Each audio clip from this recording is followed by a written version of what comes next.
All right, so last night then we did some of the practices. So each session then you'll start off with engaging in the compassionate self, because you're wanting to get people practicing this experience of grounding in the body.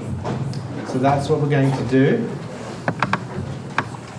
Okay, so you've all been practicing this morning, so this should be quite straightforward, of course. Right, so remember then, first of all, we use the body to support the mind, and that means attention to posture. So we use DRU yoga, you can look that up, Drew yoga, where you lift your shoulders up and back, and you have a concave curve in your back so that you lift your diaphragm. You can't do breathing like this, okay? So up and back. So remember, this is the open posture. And then we're going to breathe at around 5-second breaths. But I would advise you, and where's Patrick? Where's Patrick? Patrick, are you here? Oh yeah, there's Patrick. As Patrick says, find your own rhythm, because the rhythm can be slightly different. Some people are, like a 4 and a 6, some people like 5 and 5, some people like 5 and 7. And all of the work really is done on the out breath. The out breath is the cool thing. And remember that on the out breath you can use a mantra of something like mind slowing down, or body slowing down, or body calming, or finding peace. Whatever actually works for you. But on that out breath, you're focusing on the sensation of slowing and becoming centered. Then we focus on the sensation of body being heavier and grounded. Then we focus on the nature of the compassionate self, the wisdom, and so forth. So I'm going to take you through that, that we did last night, to prepare you for today. So here we go. Then posture.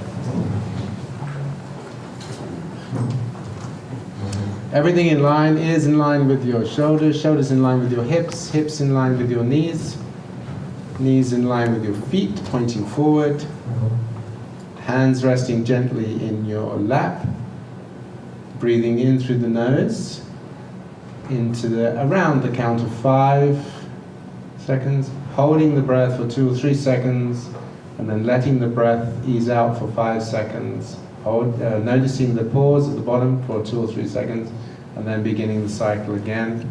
There should be a stretch. You should feel a slight stretch. You're breathing down into your diaphragm. So not so much in the upper chest, but more into the diaphragm. And really feel that diaphragm stretch. Make sure that you reasonably fill your lungs and empty your lungs, and check on your clients, because they will do a half fill and half empty. Okay? Okay, so let's do that then. So for 1 minute now, soothing rhythm breathing.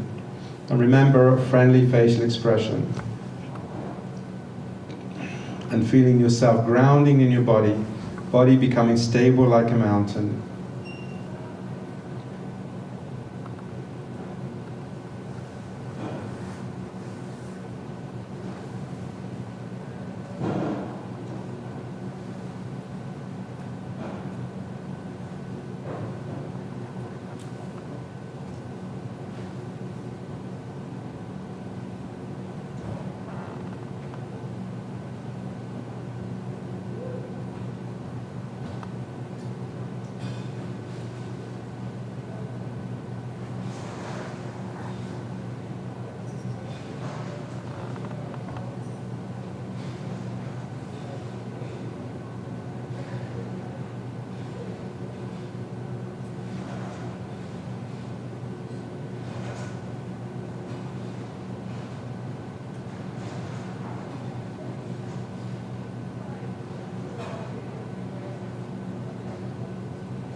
So don't forget your mantra as you're breathing out. Body finding peace, or mind finding peace, or body slowing down. It really helps to bring you to stay mindful in the exercise. Okay, so the next thing then is, just as you're sitting there, remembering the compassion qualities you chose for yourself yesterday, and remembering that you have those qualities. They may be qualities that you want to train and develop, okay, but you already have them, and you have wisdom, You are aware that we all just find ourselves here in these bodies and brains that have been built for us. We're trying to work it out so that we can live to be helpful, not harmful, and it's tricky. So you have that wisdom. And then you take the strength from your stability in your body, and your commitment is to try to live helpfully, not harmfully to yourself and others. And that's a joyous thing as well, right? So just focus on those aspects. As you're sitting there, sit there as a compassionate self.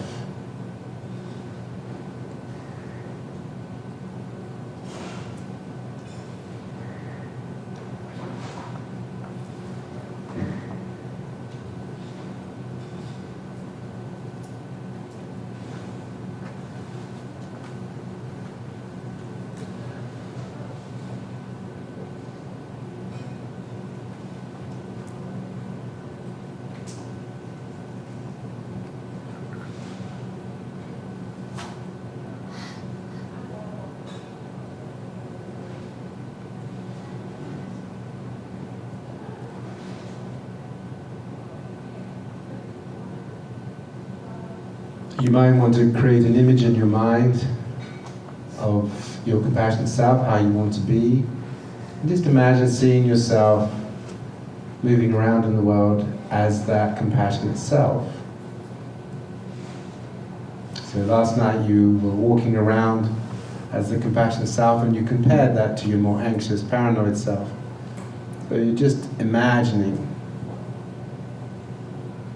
this is you at your compassionate self. There are many other versions. There's angry self and anxious self and sad self and joyful self and hangry self and sad self, tired self, all these other versions, but this is compassionate self. This is what you're focusing on. All the qualities of your compassionate self are just being that for this point of time.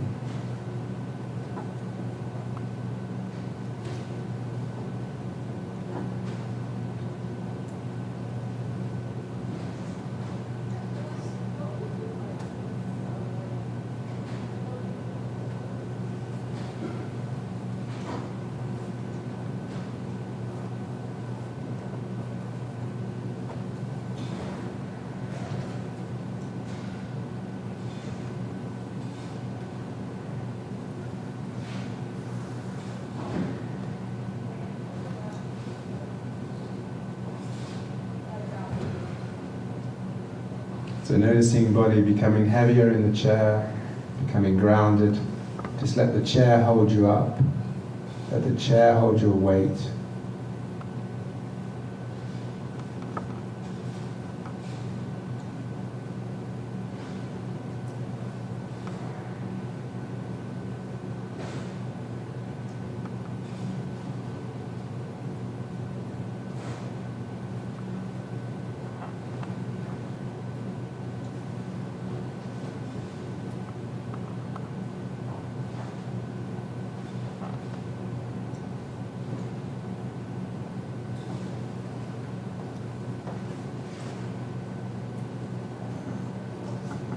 Okay, and finally your commitment today, and ideally for the rest of your life, going to try to live to be helpful, not to be a person that causes harm or upset to other people. That doesn't mean to say you're submissive, you can be very assertive, but you don't intentionally set out to cause harm. You'll try as best you can to be friendly, so that when people interact with you, they have a good experience. You touch their minds in such a way that they experience joy or caring or interest or whatever.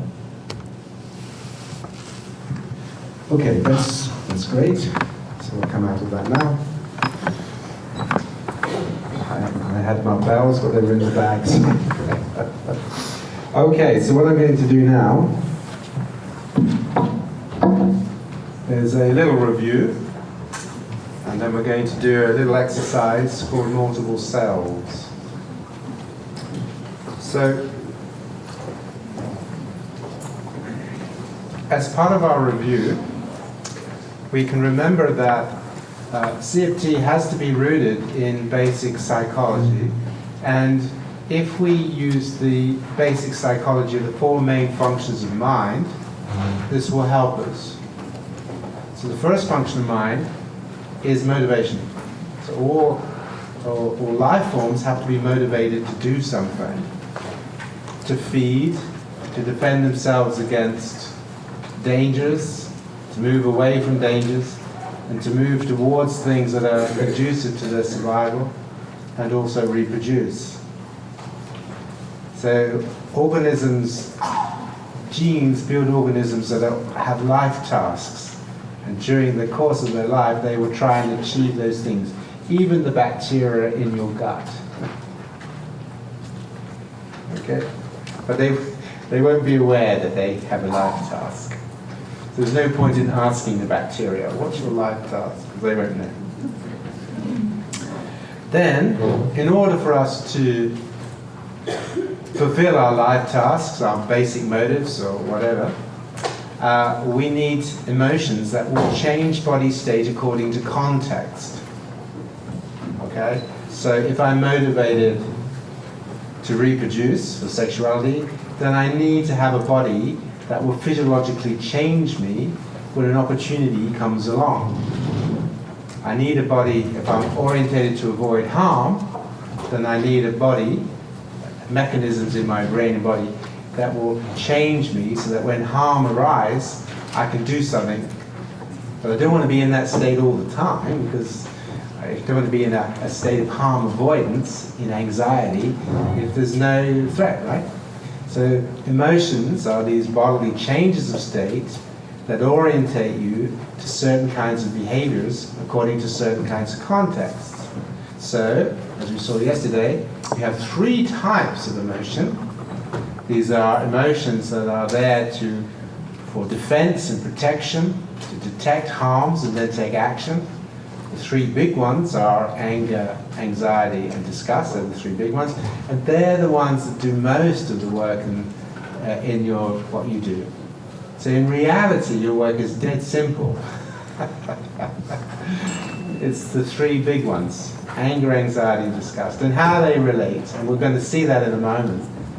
Sadness is important as well, and sadness is a tricky one because it's partly linked to threat, but it's also linked to the responses after a threat has passed, when the loss has occurred.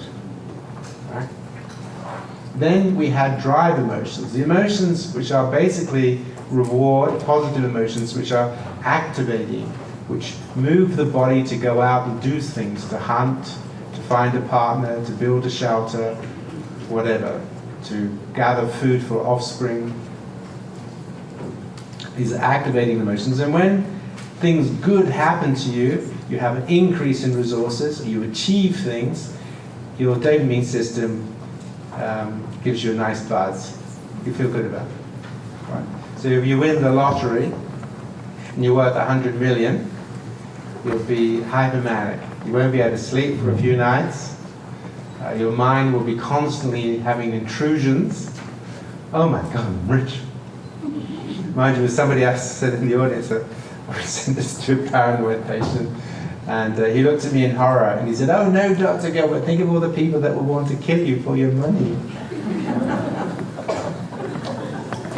So activated. Now, these emotions are important for exploring. Okay, so play is an activating emotion, enjoyment of activities, doing things that are enjoyable and give you a sense of play. And then the third is the rest and digest. What do bodies need to do when bodies don't need to go out and run around and achieve things and get food and defend and so on? Then they go into what is called rest and digest. And in that state of rest and digest, all kinds of things happen in the body to growth hormones and all kinds of stuff that allows the body just to rest and digest, because if it's active all the time, then eventually it will get exhausted. So those are the 3 basic emotions systems, and how those 3 emotion systems are regulated and working in your clients is really part of the work that you're doing. And in general, what we find is that a lot of our clients, they have overactive threat systems and underactive rest and digest or soothing systems. So those are your basic emotions. Then the third quality of the mind is what can the mind do? How does it do its job, right? So if you're a bird, then your brain will allow you to move your wings so that you can fly. It's a competency. So you have a competency. You have a brain that allows you to walk. Okay, if you have certain kinds of damage, certain kinds of strokes, then you lose these competencies. You have a competency to learn a language. If you have a stroke on the left side of your brain, you might lose that ability. And of course, over the last 2 million years, the competencies that have been incredibly important to humans are called cognitive competencies. And these relate to 3 dimensions, if you remember, 3 dimensions of competency. The first dimension of competency is related to things like language, symbol use, reasoning, problem solving, imagining, which make us creative and gives us scientists. The second dimension of competency is called social intelligence, and this relates to things such as empathy, mentalizing, theory of mind. And there are people who can be incredibly good empathically, but they're not so bright in other ways. They're not very good at reasoning. They won't make computer scientists or nuclear physicists, but they are very empathic. On the other hand, nuclear physicists and scientists may be incredibly clever, but they're not terribly empathic. Well, I'm sure many of them are, but these are different competencies. And then the third competency is this amazing competency, which is consciousness of consciousness. Now, as far as we know, we might be wrong about this, only humans have this consciousness of consciousness, this capacity, therefore, to know what you're doing, to be aware of what you're thinking, to be aware of what you're feeling, to be able to predict your behavior, to have intentions. Now, of course, as I was talking to Adam yesterday, when a lion is stalking an antelope, that lion has the intention of hunting, killing, and eating. So that's intention. So that, from that point of view, that's clearly a motivation. But the degree to which it knowingly has that intention is unclear, because the lion couldn't suddenly decide, you know what, I'm very overweight. I think I won't go hunting today. I'll go on a diet. As far as we know, lions don't do that. So this intentionality, this knowing intentionality, and this is what gives rise to the whole issue of mindfulness, the ability to be mindful and to be aware, and that allows you then to interact with your algorithms. You do not need to act on your anxiety. You do not need to act on your desires. You do not need to act on your anger, because you knowing what's going on, this awareness allows you to make a decision, I don't want to do that. Or I do want to do that. Whatever it is. And then we have the competence, then we have the outputs, the actual behaviors. And we know that changing behaviors directly will sometimes change the others. In other words, the way you get competent or you become competent is through action. This is very clear, for example, with driving. You're not going to get competent at driving just looking at a car. You need to get in and drive it. How do you become competent at distress tolerance? Because you act. Okay? If you're agoraphobic, we know that the best treatments for agoraphobia are exposure. You go out. You learn to tolerate anxiety, right? So the action, the behavioral components are extremely important. And in compassion too. Behaving compassion and practice behaving compassionately can actually help develop the motivation and develop your competencies. Practicing mindfulness, doing the behaviors of mindfulness, sitting and bringing your attention to your breath, improves your competencies to stabilize your mind. So the behaviors are very important, and behavior therapy will tell you that if you work on behaviors directly, you can change other things. So by working on behaviors directly, you can change people's anxieties. So that sort of thing. So that's your 4 basic domains, and when you're working clinically, that's what you're basically doing. We then said that when it comes to compassion, the emotions depend on the context. So if you're a firefighter, you're going into a burning house to save somebody, you might be feeling anxiety, okay? And the skills that you need to be competent at compassion firefighting skills. Psychotherapy skills probably not going to be that useful to you. On the other hand, if you are sitting with somebody who is emotionally incredibly distressed, right, then your emotions may be one of sadness or sorrow. If they're talking to you about a death or something like that. And firefighting skills are probably not very useful to you. So the emotion and the skills of compassion are dependent upon the context. And people can be good at one and not another. You can have some firefighters who are brilliant firefighters but are useless psychotherapists. And you can have psychotherapists like me who are too much of a coward and we'd be useless firefighters, right? So try not to think about compassion as this one sort of thing, it's about birth. It's very contextual. So that's important. Now when it comes to social relating, then of course it's true that there are certain kinds of competencies and motives that are really quite important. Like in general, for social relating, the competency of empathy is pretty good. And there's a whole therapy called mentalizing by people like Peter Fonagy and Alan Bateman, which is really all about helping clients, particularly borderline folk, to mentalize, to begin to understand how to read the minds of others, okay? How to have theory of mind and so on. So those are an important thing. Otherwise, compassion just gets demoted really to a little bit of kindness, a little bit of this, a little bit of that. But that's not the case. Compassion is very contextual, very contextual. The compassion, the courage you might need to be able to say, for example, leave an abusive marriage might be quite different to the courage you need to face trauma. Okay? Might be quite different to the courage you need to kind of give up the pursuit of wealth, for example. One of the important things about compassion, which we often don't talk about, and altruism, is that compassion often involves sacrifice, giving up on something. So that altruism is basically behaving in a way which costs you. So these are important things. So when you're engaging with suffering, the cost is that you're going to be feeling the distress of the other, obviously. So then we talked a little bit about mammalian caring has been there for millions of years. We looked at the basic definition of compassion as sensitivity to suffering and need. It's the first psychology, it's a stimulus, that's part of the stimulus algorithm. And then the responses, then committing to try to alleviate and prevent it. And when we use our new brain competencies, those competencies that have been developing over 2 million years that makes us a very, very different kind of species to, say, primates, chimpanzees, even though we have 99% of the same genes, we are incredibly different because, primarily, of these competencies.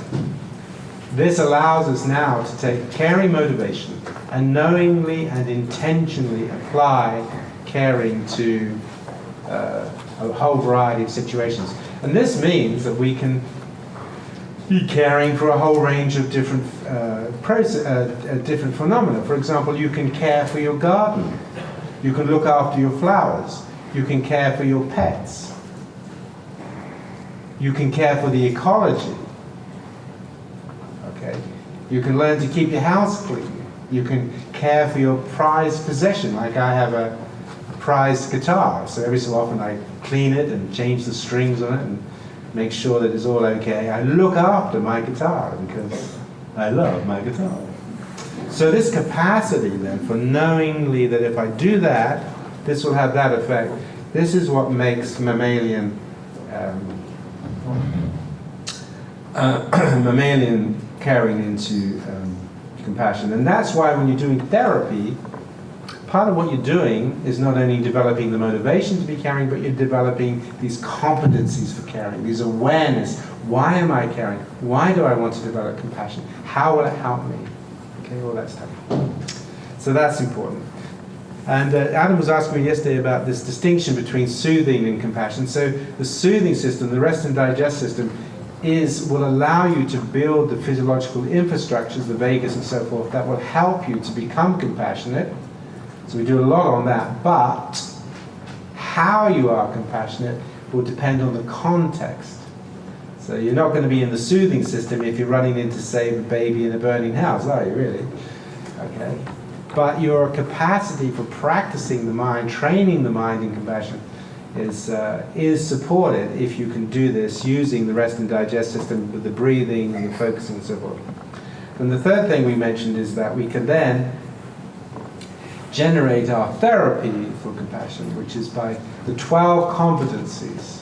And those of you who choose to become therapists will simply have to learn these 12 competencies. So firstly, how do you stimulate compassion and motivation in your client?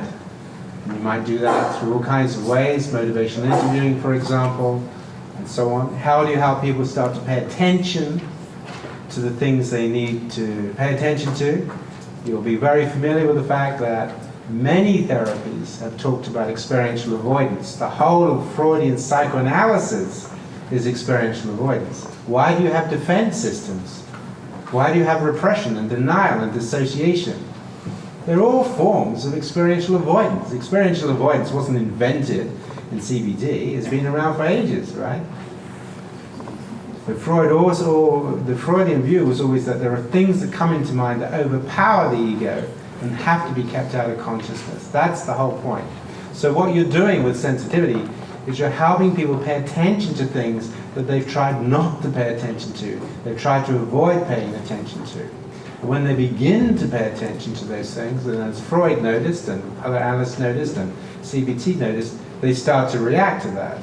So like with Jan yesterday, when she began to pay attention to her suffering, then she began to become in tune with a deep underlying grief.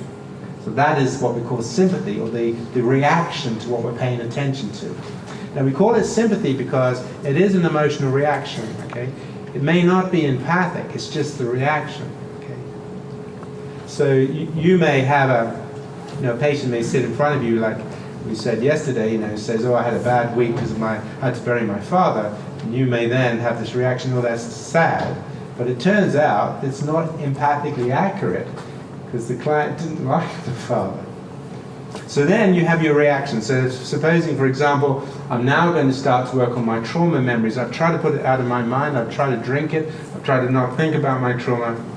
But now I'm doing compassionate. I'm going to agree to start to work on my trauma. And when I do that, I start to become distressed and overwhelmed. So the next thing is the ability to tolerate that. And there are many, many therapies that will help you to think about how do you develop distress tolerance in people. Graded exposures, for example. Breaking it up into multiple cells, which is what we're going to do in a moment. Then, the fifth thing is, okay, so I'm moved in towards my pain now. I'm beginning to understand the nature of my depression. I can tolerate what's in that depression. And now I can begin to understand it. And I can begin to understand it in such a way that I'm not blaming myself for it. I realize why I am the way I am, and I validate my feelings, and so on. So those are your 6 competencies. In each of them, you can be helping your clients develop those competencies. Then the second kind of competency, so we can now work with our emotions and deal with our emotions or memories or whatever it is. Now we have to pay attention to what is going to be helpful. And that may mean that we can work in imagery, desensitization through imagery. Or we can run scenarios in our mind. We can predict, if I do that, that's likely to be helpful. We can use a lot of CBT concepts of what is a helpful way to think? What is a compassionate way to think? Okay? What is an uncompassionate way to think? And sometimes it's quite useful, and you've got this in your handouts, to think with your client, what would be helpful for you to think about this situation, and what would be unhelpful? And help the client think about why would that be unhelpful? Why would that way of thinking be unhelpful to you?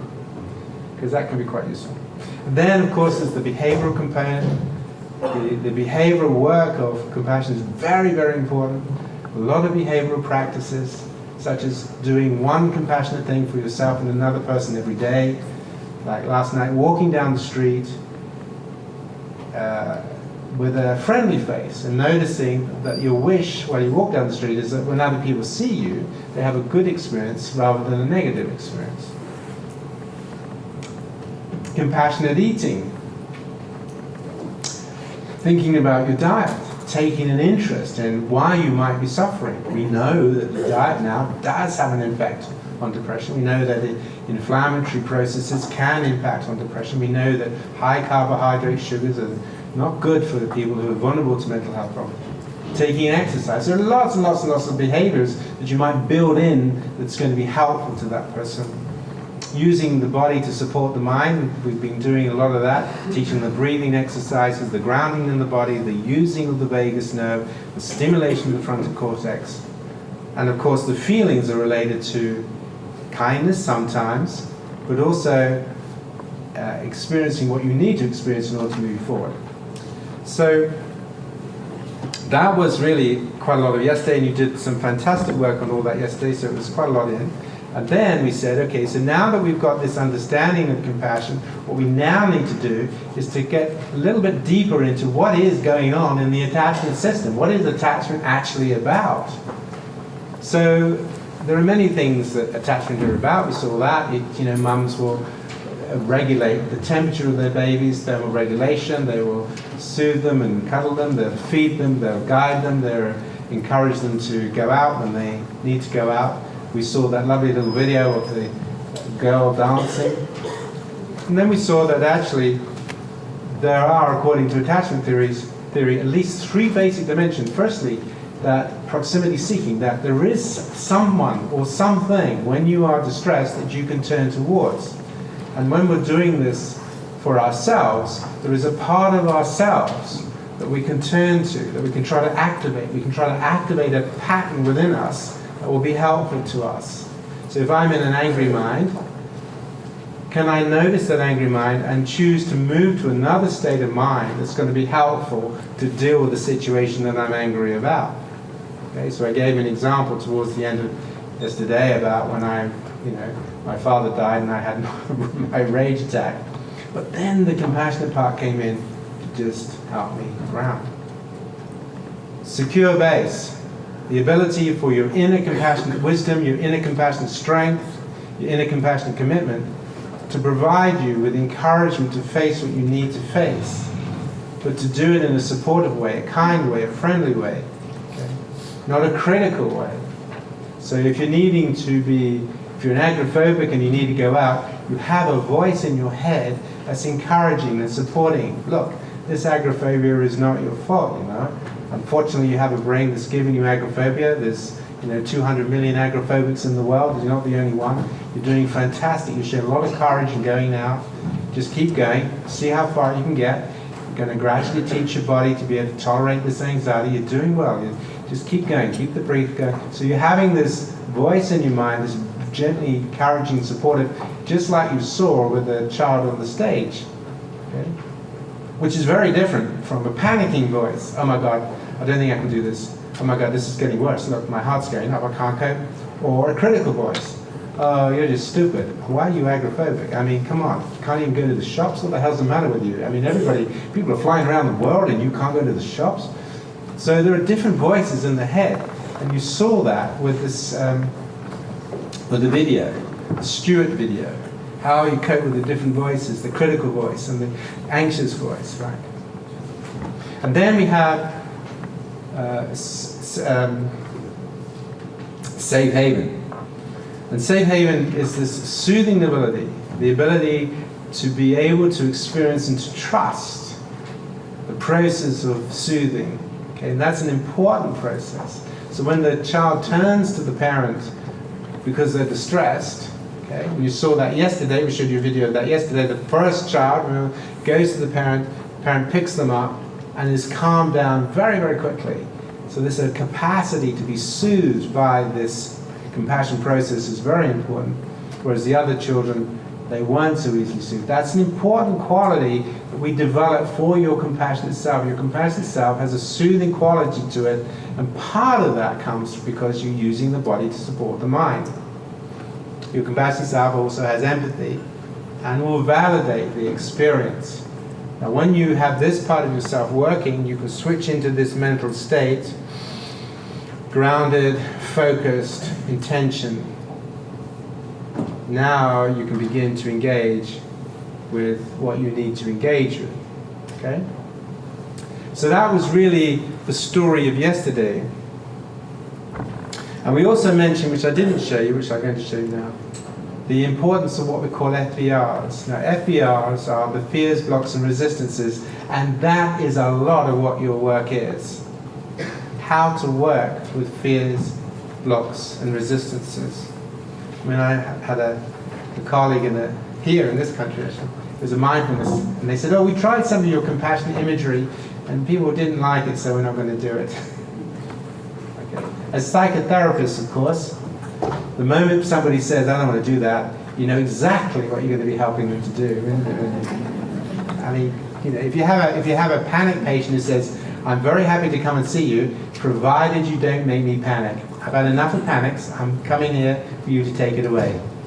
I'm coming to therapy so I don't have to panic. Well, you're never going to buy that, are you, really?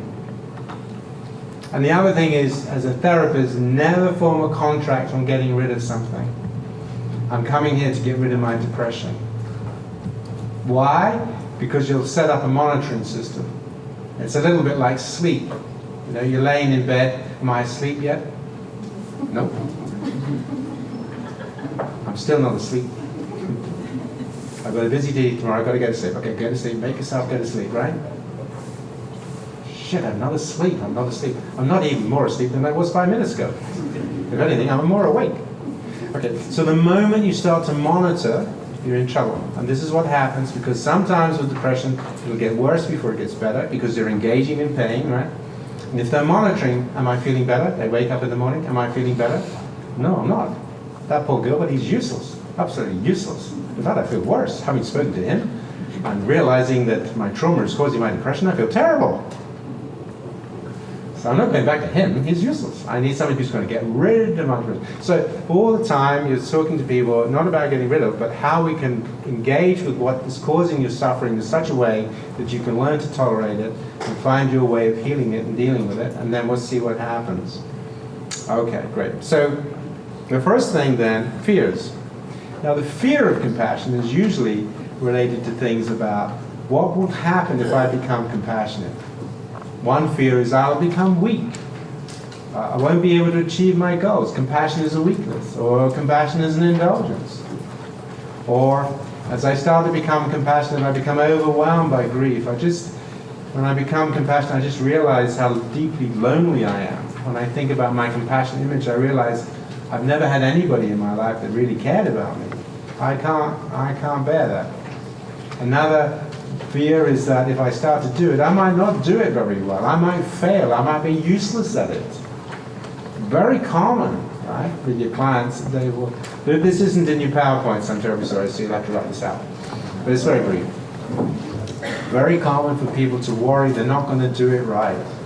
Okay, so that self-critical thing really gets in the way. Then we have what we call resistances, and they tend to be more from the more narcissistic end of the market. There are some people that are in politics who are what we call compassion resistant, and these are because they don't want to. They see compassion as too costly. I don't want to help you. It's too costly. I don't want to do that. Okay, I could donate you a kidney, but I'm not going to. I don't want to. All right, it's too costly. It costs me too much. Now this is important because in the definition of altruism, sacrifice is part of it. Giving up something in order to benefit someone else. That's what altruism is, and the definition of helping somebody else at a cost to yourself. If it doesn't cost you, it's not really altruistic, is it? So this concept about I'm not prepared to pay the cost to be helpful. Okay, I could give up my evening to take you to hospital, but actually I don't really want to. Because I want to go out and have fun, you know. So the cost of caring. This is very important, and sometimes resistance is related to fear, but there's some really interesting work done on memory about this. And this is to do with memory about the choices that we make and how it impacts on our long-term sense of self and happiness. So let's assume, for example, that you have an opportunity to go to, I don't know, a wonderful party, and you know it's going to be a great party, and maybe they've got a famous rock star going that you want to go and see, they're putting them on for you at this party, whatever it is. But then you hear of a relative who's become very ill, and they want you to go and spend the evening with them because they're very distressed. Now, if you go and help the relative, you're not going to have anywhere near as much fun as if you went to the party. But in 6 months' time, when you reflect on that, you will get more satisfaction from the helping behavior than the enjoyable behavior. So this is important. We recognize that even though I might enjoy this now, in the future, I actually might enjoy helping more. So that's that. So how we use memory, remembering that actually in 6 months' time I'll feel better about this behavior than that behavior, can be quite important for overcoming resistance. But generally speaking, resistance is linked to the sense of it too costly. And this is very common in people who are on the narcissistic or psychopathic spectrum. They don't want to pay to be helpful. And unfortunately, we've got a number of politicians who basically are compassion resistant. They think it's, in our country, we went through what is called austerity. Now, the United Nations has criticized the UK for its austerity measures. But people just thought that actually making the rich pay was too costly to them in terms of their political ambition. Okay, so that's the problem you're up against. And then the third one are blocks. Now, blocks are very interesting. Now, in the Buddhist tradition, blocks are to do with ignorance. People just don't know. They're not frightened of compassion and they're not resistant to it. They just don't know. They're what is called ignorant, and that's not a critical term, it's a term of unawareness or unenlightenment. And this is very common. I've never thought about being compassionate. I didn't know this could help me. I didn't know how to train my mind in compassion. I have no idea how it works. That's not an uncommon issue, very common. And the second one is also the environment, right? And this is a real problem. Sometimes you have, when you're working with particularly adolescents, you're trying to help them become self-compassionate, but they're going back into households which are very critical and aggressive to them. They are working in environments that are very hostile. So compassion gets tricky because the environment makes it hard for them. Some of the really heartfelt stories, we've been working with colleagues in Portugal on forensic youth, and they're getting some wonderful results actually, but some of these young lads were saying, the problem is when I go back, the vicinity, the area where I live, which is a poor area of Brisbane or wherever, the gangs are there, and if I don't get into a gang, I'll either be killed or beaten up or something. So I'll have to get back into my gang, otherwise I can't survive. Or when I get back home, I will be back into that environment. So this is really quite sad. So blocks then can be quite tricky. It's not so bad if it's an ignorance issue, but it can be quite tricky if it's an environment issue. And sometimes, if it's an environment issue, particularly like women in domestically violent relationships, the compassionate thing is helping them get out. How do you get out? And I did quite a lot of work with an Asian community called Kana Nirvana, which was an agency that would help women, offer them secret refuges, to get out of aggressive marriages. So those are things to be thinking about of fears, blocks, and resistances. So now we're going to come back to thinking about multiple selves. And there are what we call set techniques for multiple selves. So one of the things that we do is to help people realize that often people who are struggling because it's very difficult for them to differentiate different emotions. If you ask people what you feel, they say, I'm not sure, I just feel bad, or I feel this, or I feel that. They can't discriminate emotions particularly well, and they're not able to be mindful of the different aspects of different emotions. Now, we used to call them different selves, but Gary has suggested we call them multiple emotions, which probably actually is better. The reasons that we call them emotions is because that's how we label them. Now, have we got? Yeah. Okay, so Gary is going to hand out some forms for you, and then we'll take you through an exercise in the way that we do it in a group. Now, when you do it individually, you can do it this way, but you can also do chair work. where you put people in separate chairs.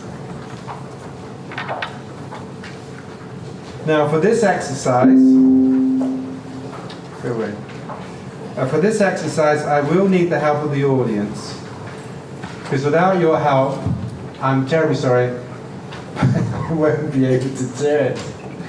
So I'm going to do this exercise in the same way that we do it as a group. So if you were in my group, so just imagine you're in my group, and you'll be getting a sheet that looks like this. We've slightly changed it from a year or two ago because people told us there were things we'd missed. So this one's got some motives and attention in it, which I think your earlier one didn't have.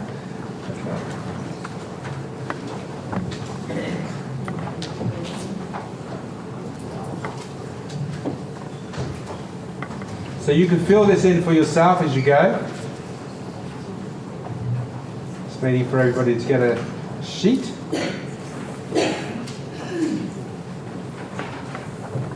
We might go slightly over 10:15. We'll probably go, yeah, we'll probably be about 25 minutes for this. So. Everybody got a piece of paper? Everybody got your paper, or you got your paper? All right then. So the key thing is, it's very rare that when we're under stress, we've only got one emotion. Very rare. Sometimes, but generally not. And the reason for this is that the threat system can't always decide what it wants to do. Right. And that means that we also often have different feelings cropping up at the same time. And sometimes these feelings get kind of merged in a mush, and we can't really work out what we're feeling at all. So when we do that, we choose a situation where there's likely to be a conflict of feelings and different feelings arising. So we usually start with a situation to remember an argument that you've had with somebody you care about. So the therapy will normally start off with, so imagine that here's my client sitting here. Okay. Now I'm sitting here. Usually I've got a chair, actually. I don't normally sit like that. And so imagine I'm sitting there. And so I'd say, okay, Mrs. Smith, so over the last weeks we've been talking about your emotions and how your emotions seem quite powerful to you and they can kind of cause a bit of a storm. Is that right? Yes, yes. And today we thought we'd kind of slow the whole thing down and to begin to look at all the different emotions that you can experience and look at your feelings about these different emotions. Is that okay? Yes, okay. So what I'm going to do, I'm going to go through emotions separately. We're going to look at three big ones. We call them the big three, which is anger, anxiety, and sadness. And we're going to see how those emotions are working in you and through you. Is that okay? Okay, so the client knows what you're doing and why you're doing it. Okay? All right? So then you might give them a sheet, or you might just take them through it. So the first thing then is you've been doing therapy, you've been talking about the issues of emotions and the complexity and the challenge of working with emotions in the mind. And now we're just going to slow it all down and look at emotions separately.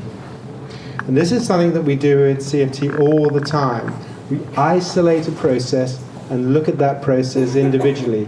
Isolate a process, look at that process individually.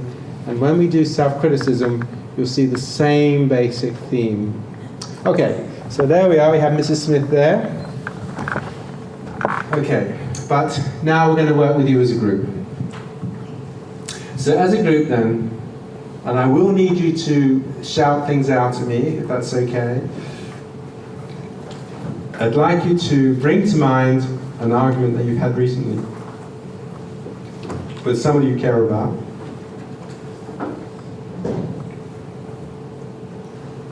Just let that percolate in your mind for a little bit.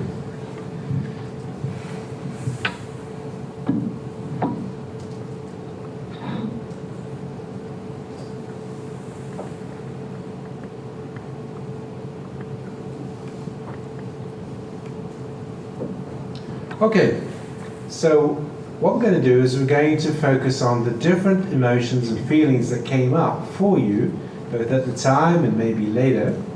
And in order for us to do that, I'd like you just to focus on that part of you, or those emotions, of anger. You're feeling kind of angry about this argument, okay? So just have a think about that. So, what did your anger want? What was motivating this anger? What was it after? Sometimes you can say, what did anger need? What was anger hoping for? What did it want to achieve? All of those questions is to get at the motive, because remember, motives drive emotions. Okay, so getting at the motive is quite important. All right, so over to you, folks. Aha. There you are. You've had this argument. Sorry? To be heard? Be in control.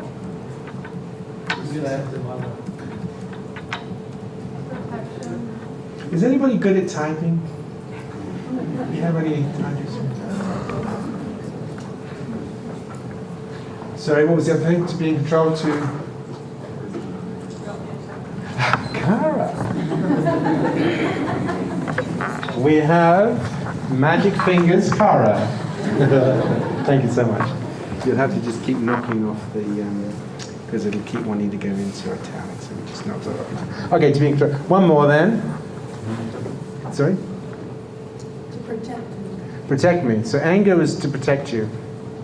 Okay. Now then, what are you paying attention to? Angry self. What are you paying attention to? What are you noticing? What's being said? So you're listening to what's being said? What's happening to my What I'm going to say.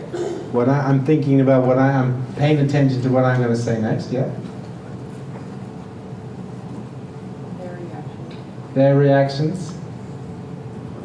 What I feel like I might do. Sorry? What I feel like I might do is what's incorrect.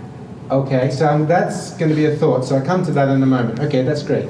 So I'm paying attention. So what you're paying attention to is things like facial expressions, voice tone, body posture.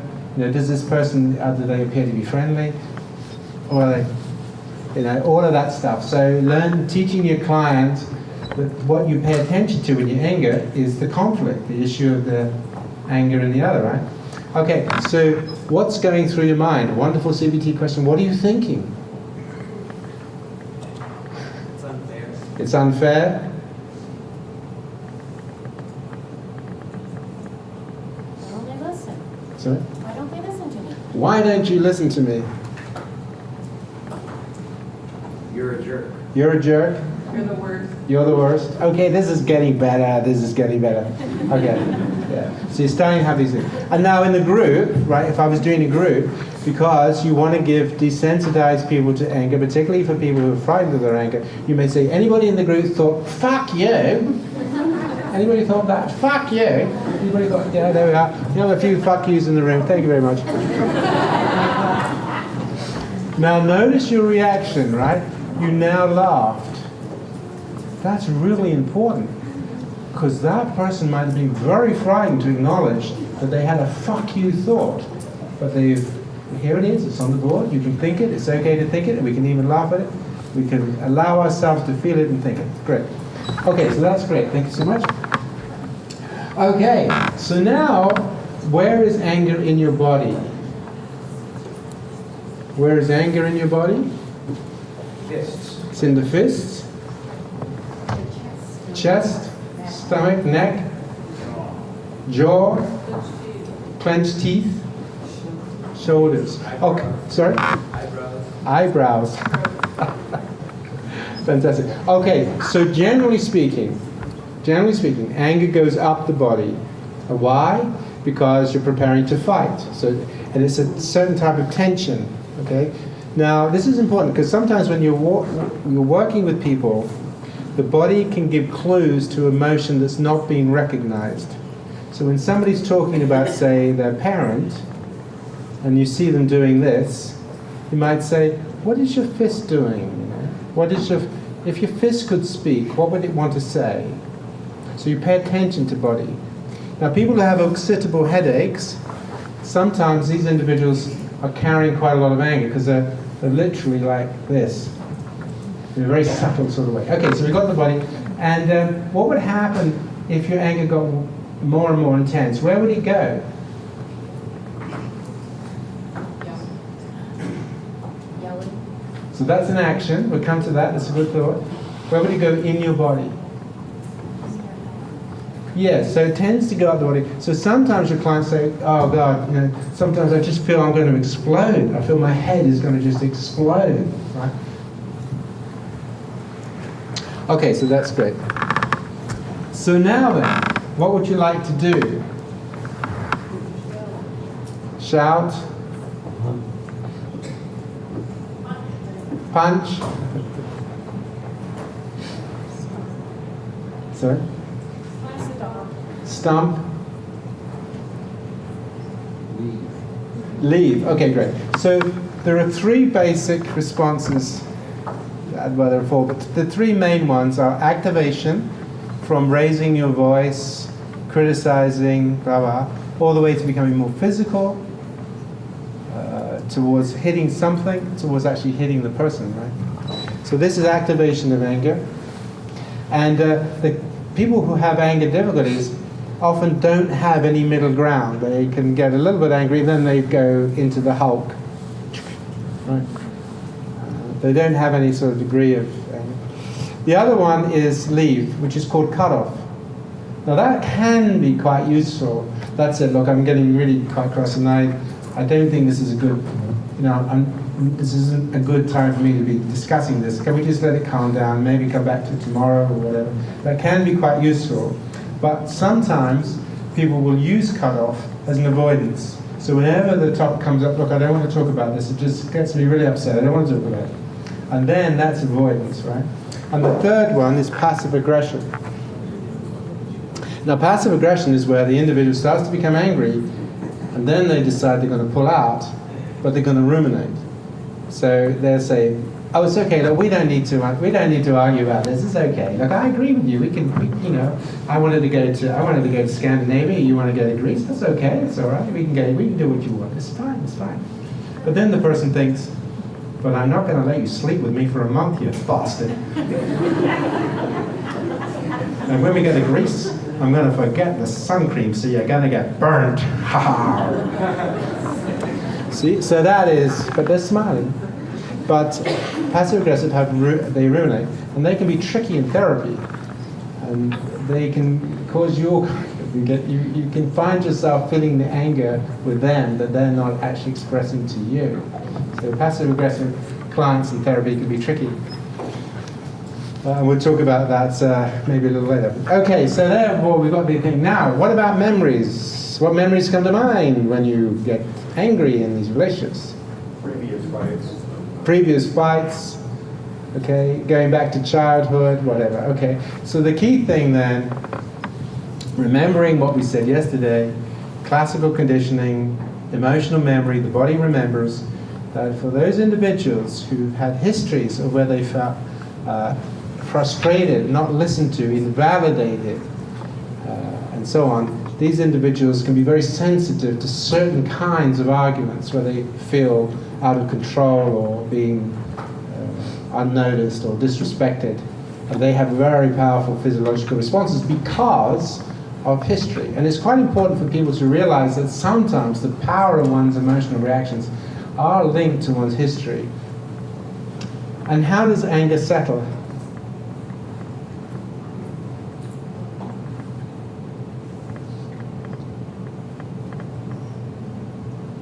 How does your anger settle? In different parts of your body.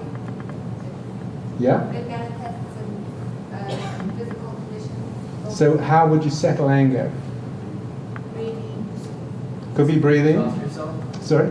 Physically exhaust yourself? Yeah, no, that's an interesting point, isn't it? And DBT is very good on this, that if you get very angry, then soothing can be helpful, but if you get very angry, then physical activity can be useful, such as digging the garden, going for a run, running up and down stairs, dancing vigorously to music, making faces.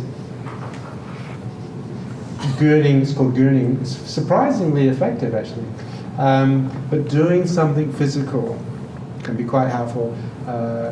hoovering. I think they recommend hoovering. Vacuuming. Oh, vacuuming. So sorry, yeah, so having a bit of a vacuum, yeah. All right. Now the thing is, what you'll discover is that firstly, that a lot of your clients, if they have issues with anger, will ruminate about it. So it's difficult for anger to settle. They're not very good at settling it, or they do things like drinking or cutting. Cutting is a very common way in which some clients will discharge anger, or even we had one lady on our unit. I worked on a locked unit. This unit was for people who had been in prison and they were coming out of prison, but they were still quite distressed. They were suicide risks and so on. They used to cut themselves and swallow batteries and stuff. And this lady would smash herself so much in the face and turn her whole face black. And this is just anger, rage. I just don't know how they were able to do that. So, sorry? Yeah, validation. So there are useful ways to settle anger, and there are ways that aren't so helpful. There are helpful ways and unhelpful ways. And you're helping your client realize that, okay, so when you get very angry, let's think if we can think of helpful ways for you to settle anger. Because if you cut yourself or just drink or get into a fight or hurt yourself, that may be not so good. So what would be a helpful way for you to allow your anger to settle? Maybe phone up somebody, talk to a friend, talk to somebody who cares about you. Okay? I mean, that's often what we do, isn't it? When we are angry, we phone up somebody and say, do you know, I've just had this argument, God, I'm so cross, blah, blah, blah, blah, blah. And then the friend says, oh, yeah, I've had the same kind of problem, blah, blah, blah. And then gradually settles down. Okay, so that's great. So what we're going to do is stand up and just shake off anger. So thank you very much, Anger, for coming along this morning, talking to us here today.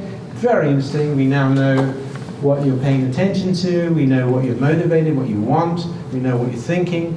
We know how you take control of the body. We know the things you want to do. Okay? And we know how that's linked to a lot of hurts and upsets in the past. And we know how you want to settle.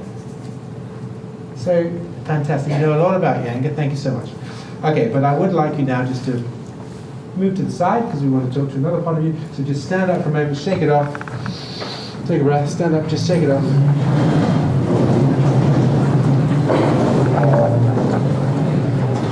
Okay. Fantastic. You are wonderful shakers. Okay, so let's sit down.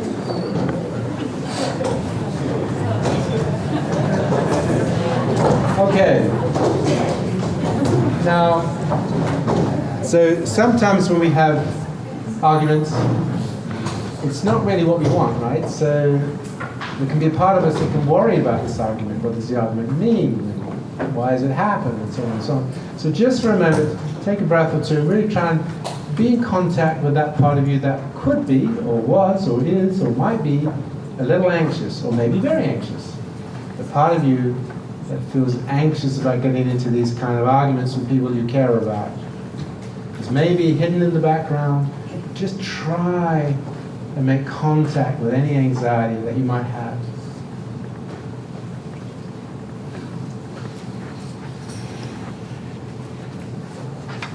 Okay, that's great. So now then, anxiety, what are you paying attention to?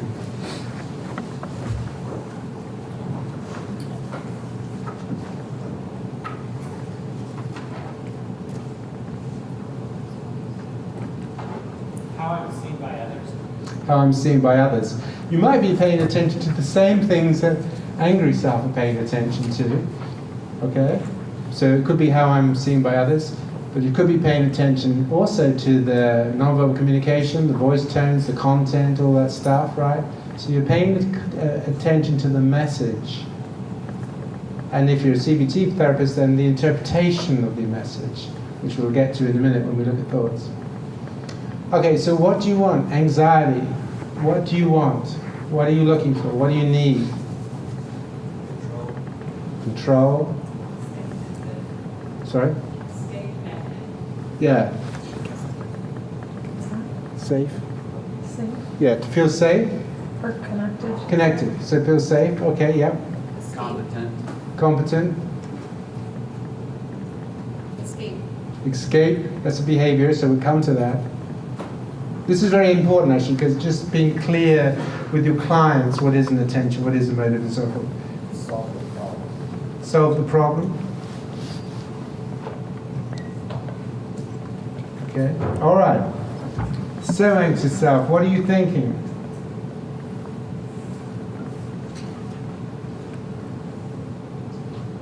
Why did I do this? Why did I do this? Okay, there are two forms of anxiety here. See if we can get them for you.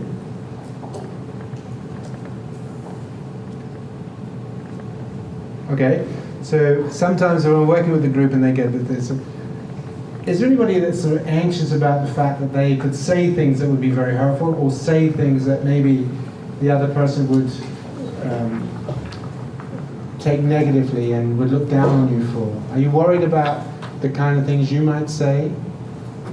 Anybody here worried about what they might do in an argument? No? Okay, great, well done. Okay, so nobody's worried about what they might say now. I am, so I added it. Well done. We do have. So, like, I don't want to kind of lose it and say horrible things, and then so I just got to be okay. So we can be anxious about how we might be. Did I ruin the relationship? I might ruin the relationship. There we are. That's it. See, if I let fly, then I could ruin the relationship. So I'm starting to pay attention to what angry self is doing, because if I let angry self go, then oh goodness me, I could say some bad things and I'd regret that. But that's why don't have an argument if you've been drinking. It's a very common error, as then people do say, you get into arguments and they become very tough. Okay, Might do something to make them behave worse. so you might stir them up and make them even worse, make them even more angry with you, absolutely. Okay, that's important. And then the second thing is you're worried about them. Can they tolerate this argument? What are they thinking about you? Will they reject you? Do they not really like you? What does it mean to be having this argument?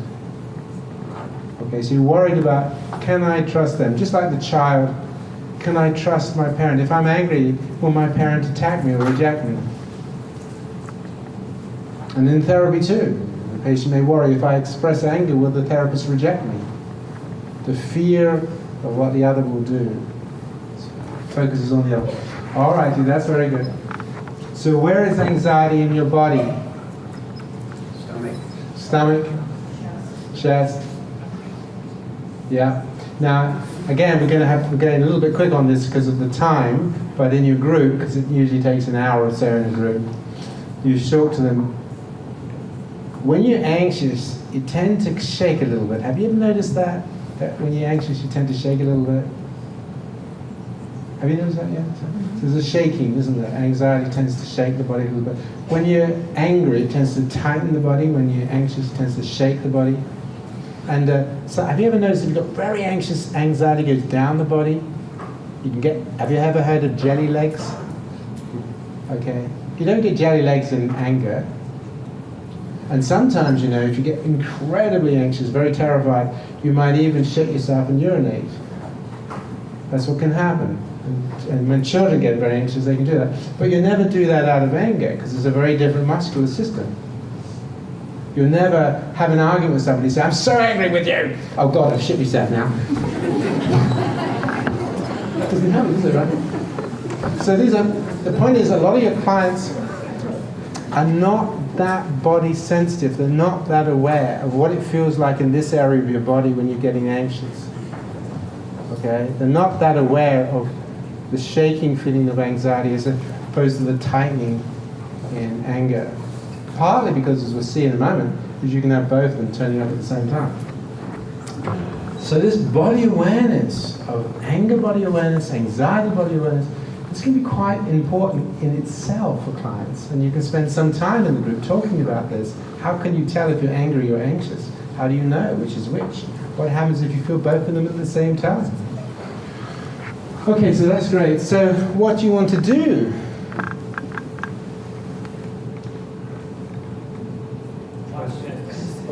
Sorry? What was it? Oh, watch Netflix. Okay, that's how you settle it. Okay, I suppose, yeah. I suppose that's okay. Yeah, we'll have that. We'll allow that. Yeah. but in relationship to the other person. Run away. Run away. So the one of them is escape. That's the other thing. Try and get away. Worry. Sorry. Worry. Worry. Is that the thought or is that the action? That's more of a thought, really. Yeah. What the act? Yeah. We had it up in Yeah. thought. Okay. Quiet. Okay, so there are two main things that you're going to be doing, just like in anger. Look for the three things, right? The first is activation, second is cutoff, and the third is passive aggression. Those are common things. And then anxiety, it's either to try to inhibit yourself in some way so that you don't, sort of a cutoff, or escaping or avoiding or getting out. But the other way is appeasing and submitting. Okay? It's okay. Apologizing. Okay? And depressed people go to a submissive position very quickly if they get into conflict. Look, I don't want to cause trouble. It's okay. Okay, so submitting. Okay? Great. Okay. So then we come to, again, the issue of memories. Do you have any memories from childhood? Times when you were anxious about arguments you had with people you cared about, or they cared for you, but you were in an argument with them. Childhood wounds. Childhood ones. Wounds. Childhood wounds. Childhood wants. Wounds. Wounds. Childhood wounds. Yes. Sorry, I'm so sorry. All right. It's your English background meets my Midwestern background. I see. It's my English background. Yeah. Okay. So remember then that it's very unlikely that these emotions are new. Okay. The fear of conflict in a relationship. Okay. I don't want a relationship to get into heavy conflict because I just get very frightened of that. I get frightened of conflict. That's likely to have roots in childhood. Okay. You might remember Phil from yesterday, the guy that when the father was slapping and kicking. So he was a guy who would be very fearful of conflict. Would always be Mr. Nice Guy and would always be accommodating and pleasant. Wouldn't engage in conflict. Wouldn't be assertive. Right? And very difficult. So this anxiety aspect in conflict can be quite hard for some people. All right. So how does anxiety settle?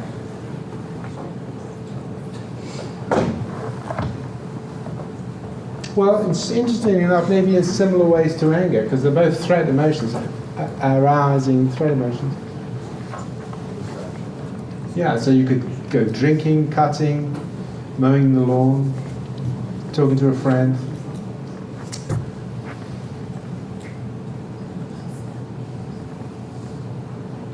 Okay, now, so that's that.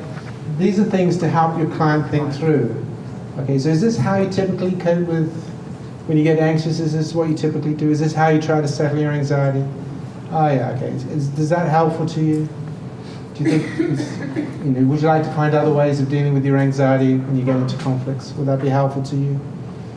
Okay, and then off we go. And then maybe the thing we can do is learn to assertive behavior. We could practice that. Maybe that would be useful to you. Would you like to have a go at that? Or maybe we could work on helping you to use breathing exercises, or maybe we could help you do, let's just see what would be helpful to you to be able to settle anxiety in a way that is helpful and not harmful. Because cutting is okay, but it can be quite harmful. Okay, so there we go. You have done half of the thing. Okay, so I think probably because this is going to take a little bit of time, we will take a break here, but ideally you would never do this. What I'm going to do now is absolutely a no-no. You should be going through the whole thing so that you can get into compassion itself at the end. But because we've run out of time, because you've been so brilliant getting all the things, we will take our coffee break now. It's 15:15. Yeah, we have to take our coffee break now. So we'll see you back, and when we come back, we'll be looking at sad self and compassion self. So be prepared for a little sad self. So what we're doing is basically allowing people to isolate different emotions. Okay? This is a sort of basic process, and then you'll see how you can use this basic technique in many different ways. So I'm going to invite my wonderful magic figure Cara to come and continue to talk. Right, so what I'd like to do now, if you can, is just try as best as you can, focus on that part of you that was sad, because you don't really want to be having arguments with people you love and care about. That's not your intention. So just try and be in touch with that part of you that feels sad. Is sad about this argument. And sad self, what were you paying attention to?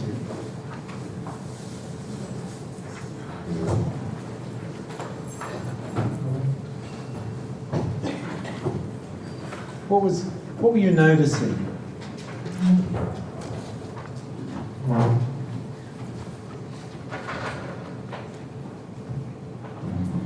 feel tired. Feel tired, so you notice tiredness in your skin. Loss.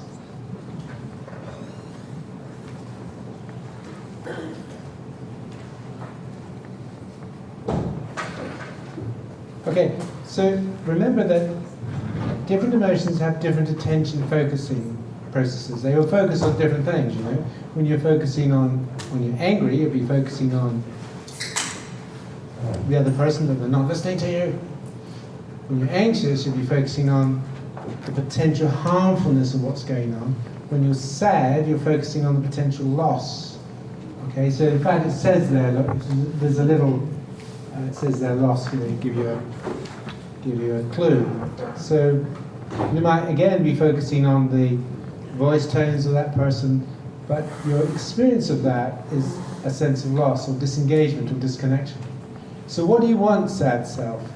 As a sad self, what would you like? What do you need? What do you want? What are you hoping for? Acceptance. Acceptance? Care. Care? Sorry? Belonging. Belonging, okay. Comfort. Comfort. Okay, so when we're in sadness, there's a sort of a yearning for something, isn't it? So we're in contact with the motive. Because remember, you won't have any of these emotions if this relationship's not that important to you. You can only have strong emotions because it's important, because you're motivated, there's a need, there's a desire here. Okay. And as the cognitive therapist says, it has some meaning. There's some meaning around all of these emotions, right? Okay. So what are you thinking, sad self? I don't belong. I don't belong. It's not going to get better. It's not going to get better.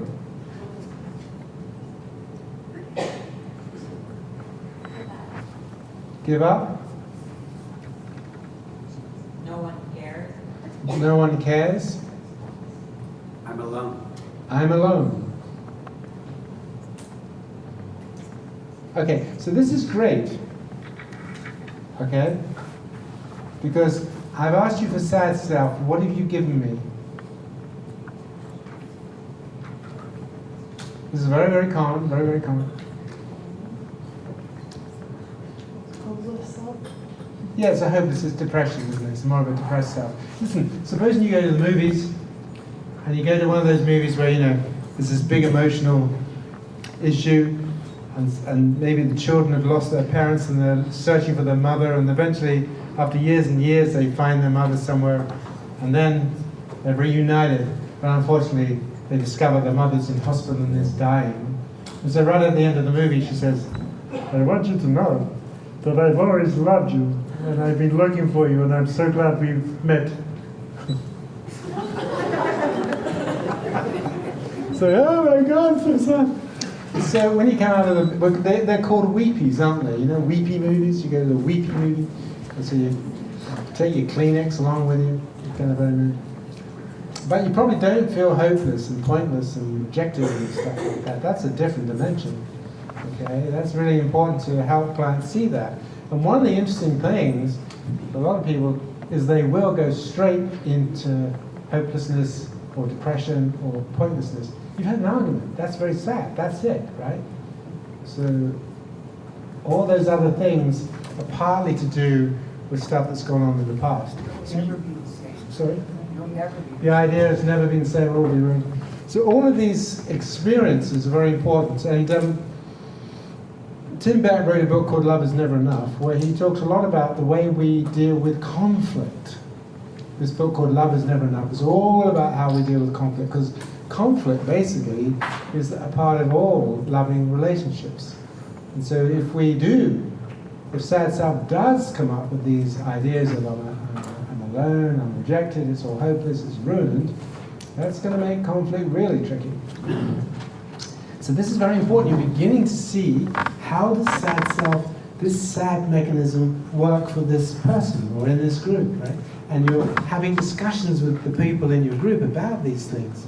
So what would it be like if you just felt sad? So to help you think about that. Okay, where is sadness in your body?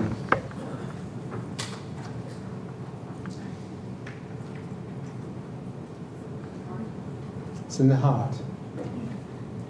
Okay, now sadness normally has a slumping of the body, the loss of muscle tone, right? So anger is anxiety is and sadness is bleh. Okay, so okay, got it? So you're helping your clients recognize, so somebody said they feel tired, and that's exactly it. There's an inward collapsing. Now, sadness actually is one of your most dangerous emotions. And individuals who defend with aggression, they really don't like it. And particularly aggressive males struggle with feeling sad. And certainly if they have to cry, they cry or they whatever, they really get they find it very hard. Why do you think that is? Because you've lost muscle tone. Okay, you can't see because you're crying. You can't breathe because you're snotty. You can't breathe. You can't do anything. You are totally defenseless. In grieving and sobbing, you are absolutely defenseless. You can't see anything coming at you. Anxiety, you're very vigilant. Anger, you're quite vigilant. But sadness and grieving is very frightening. And grieving is actually quite an important point, that we can have mini grieves, just little sadnesses, and then we move on. I'm sad that happened, really, and then we can move on. But so the ability to feel sad and be sad without it going into depression, just to allow our bodies to feel sad. Sometimes people find that really difficult because it's so threatening. Sometimes people say, "Oh, if I used to cry at home, Mum or Dad would say, 'Shut up, or I'll give you something to cry about.' Or if I was crying, they'd always send me to my room. 'Stop making that noise, go to your bedroom.' Quite often children were sent away if they were upset in families that were struggling with these things. Okay. So, actions. What do you want to do? So cry might be one of the things. Body might want to cry, yeah. Good. Let's go to bed. Hide.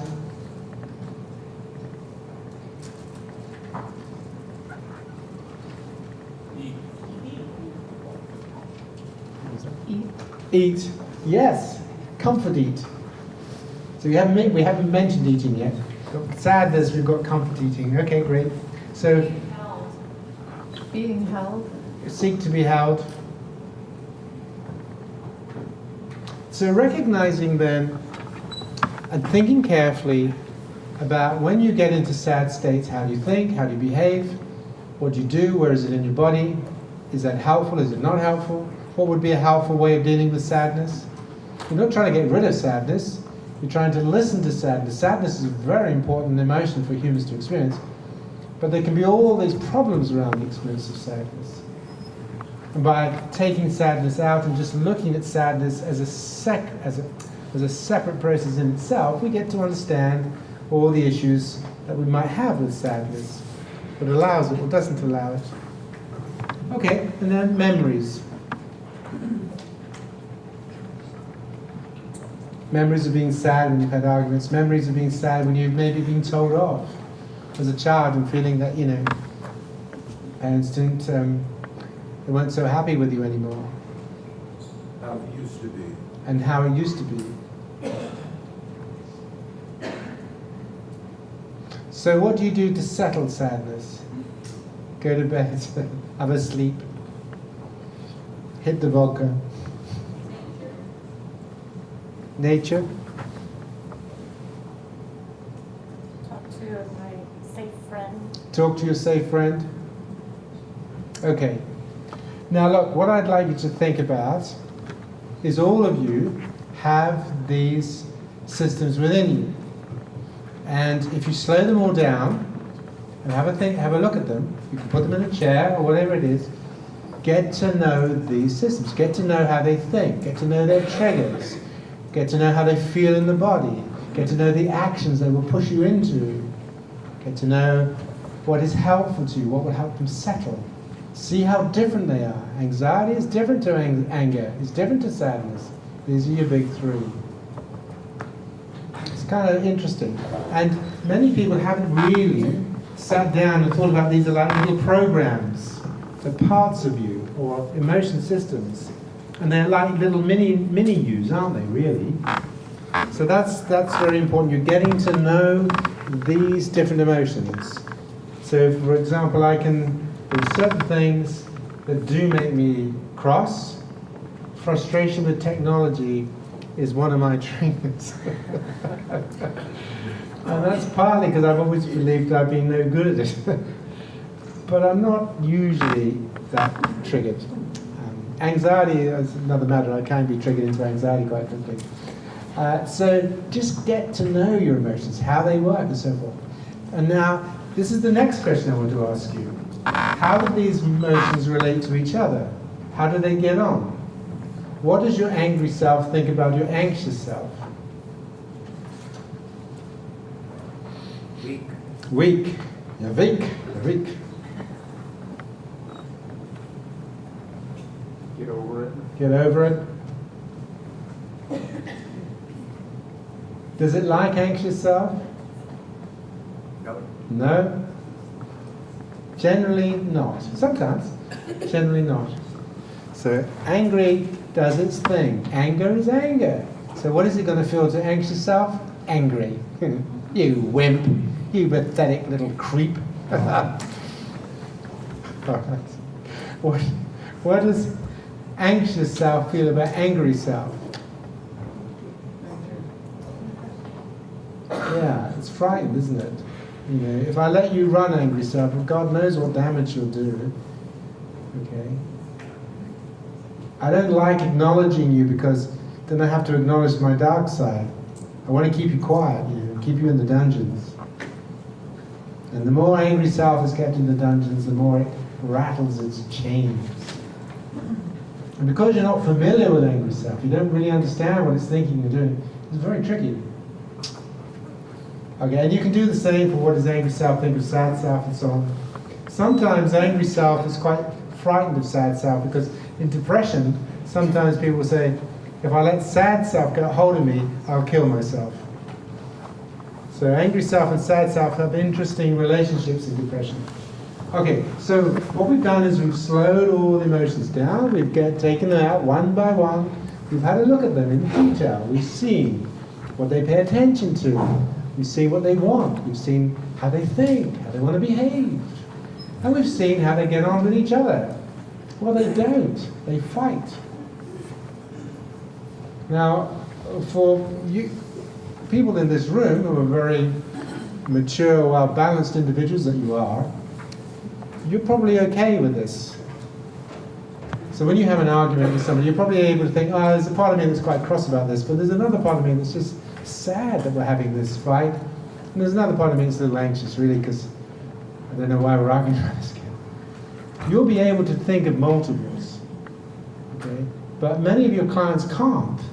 They just get blown away. They just have all this stuff going on, and then they start fighting. I shouldn't be angry.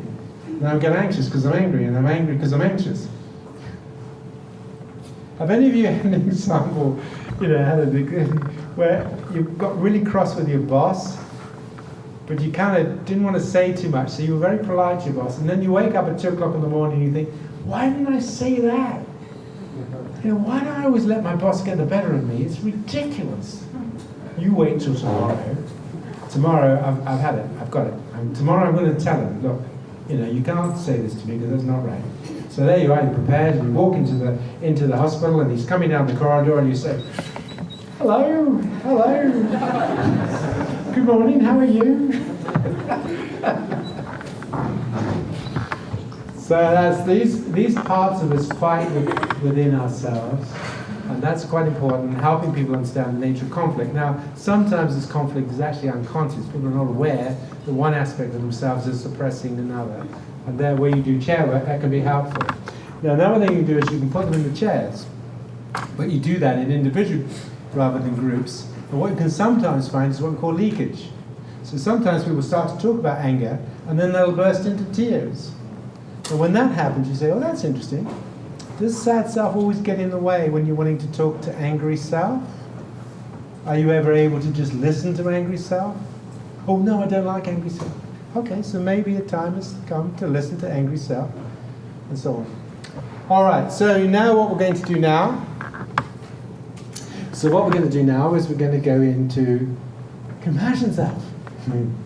All right, now, whenever you do this, remember, you've been in the threat system. You've been talking about anger, anxiety, and sadness. So you're in the threat system. You've stimulated the sympathetic nervous system, and so on and so on. So now you must change body state. And in order to do that, we're going to invite you to do a 2-minute compassionate mind induction.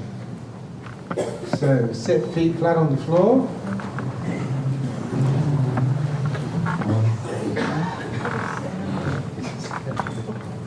Feet flat on the floor. Everything in line. Get that nice cold curve in your back. Don't lean against the back of the chair. Remember, gentle, friendly smile. Just a very gentle, nothing major. Not I've won the lottery smile, not that sort of smile. Just a friendly smile. Grounding in the body, allowing your body to settle. Your 5-second breaths.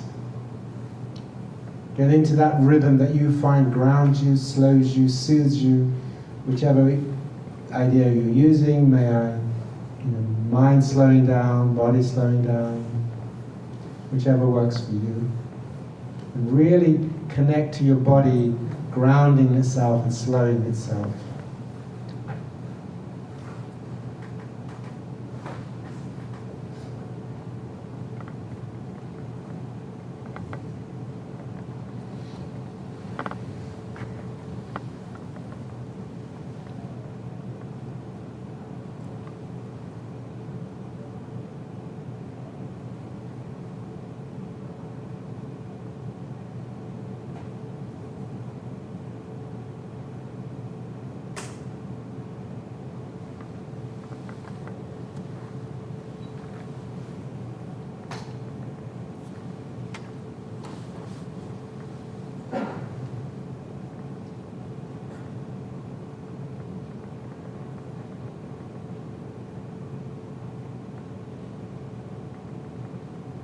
Now remembering your wisdom, we've all just found ourselves here with these very tricky brains.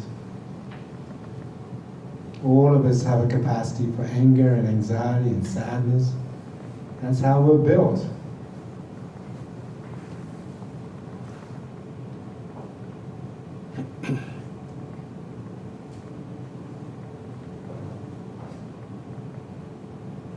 In all relationships, conflict can arise. This is what it is to be human.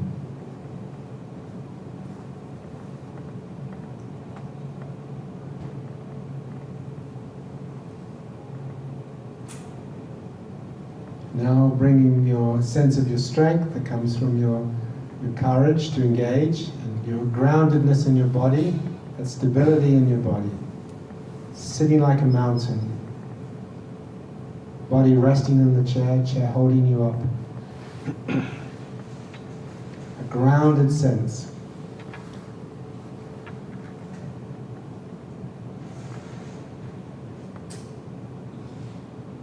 And now with your wisdom and the recognition that conflicts are painful and distressing, that's how they are. There's nothing abnormal about that. That's what they are. You have this wisdom. Now your commitment, this self, this part of you, is committed to be helpful, not harmful, as best you can. With the wisdom that conflicts are part of life, painful though they are.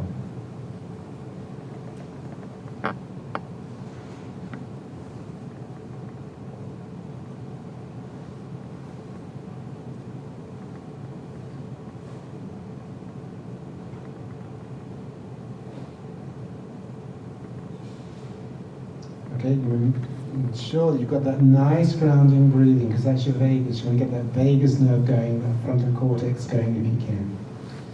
Okay, now when you're doing this in groups, don't shorten it.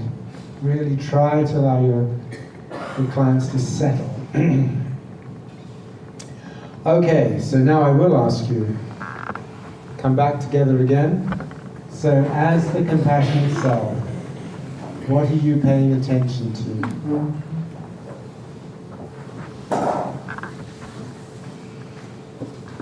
How the other person's looking. I'm looking at their suffering. So I'm noticing the emotion going on inside of them.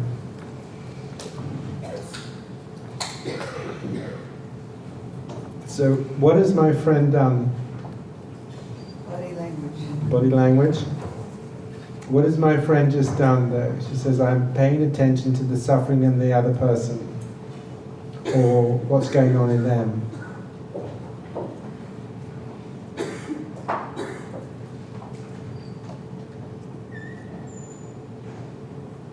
So, she's taken a one-some and made it into a two-some.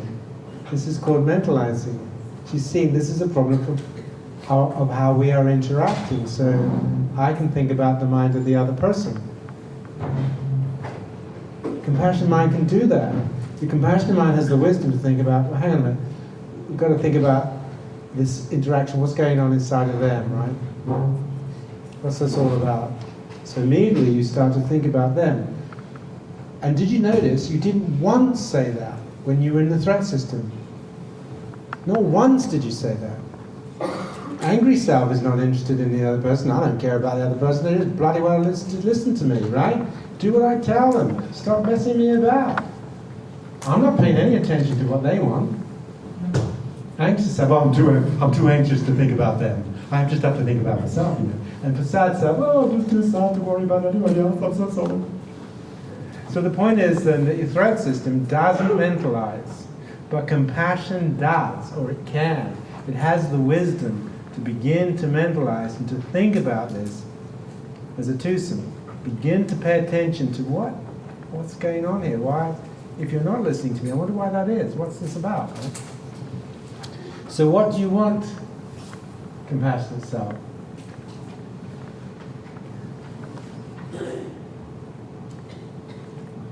What would be a good outcome for you? Yeah, to find a way of reconciling, sorting this out, finding a fair solution, right? Recognizing it's difficult.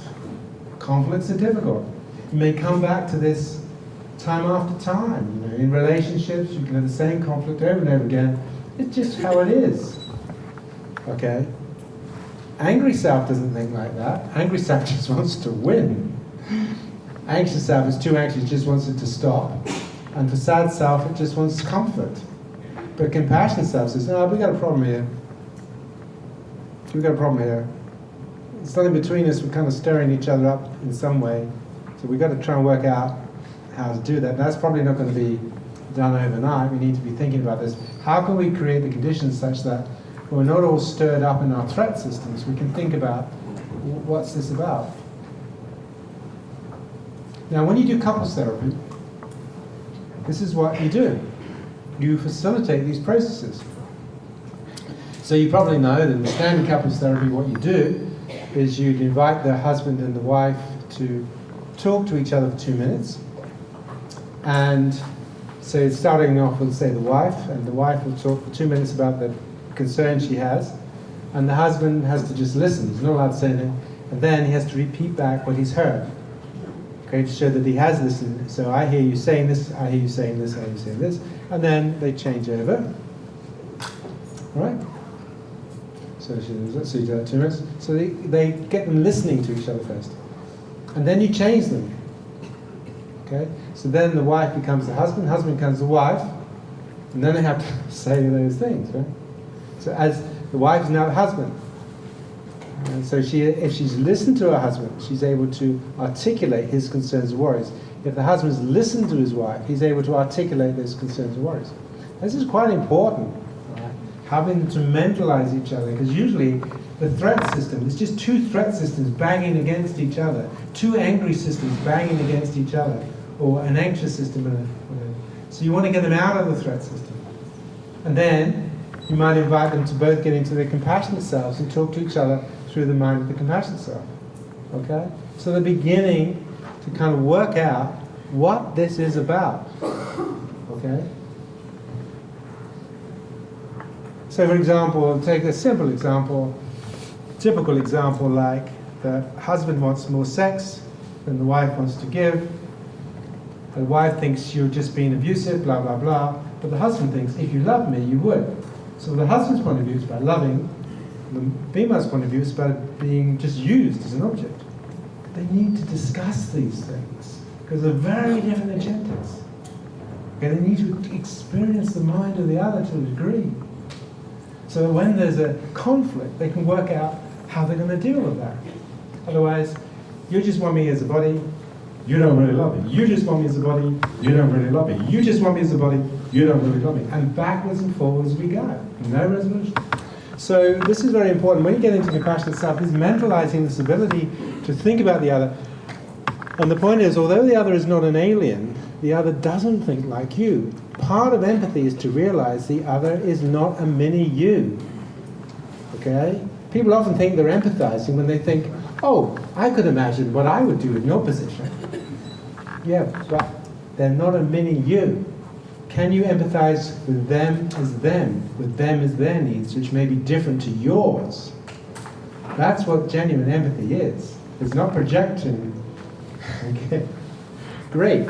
Okay, so where have we got to? Attention. Thoughts. So what are you thinking?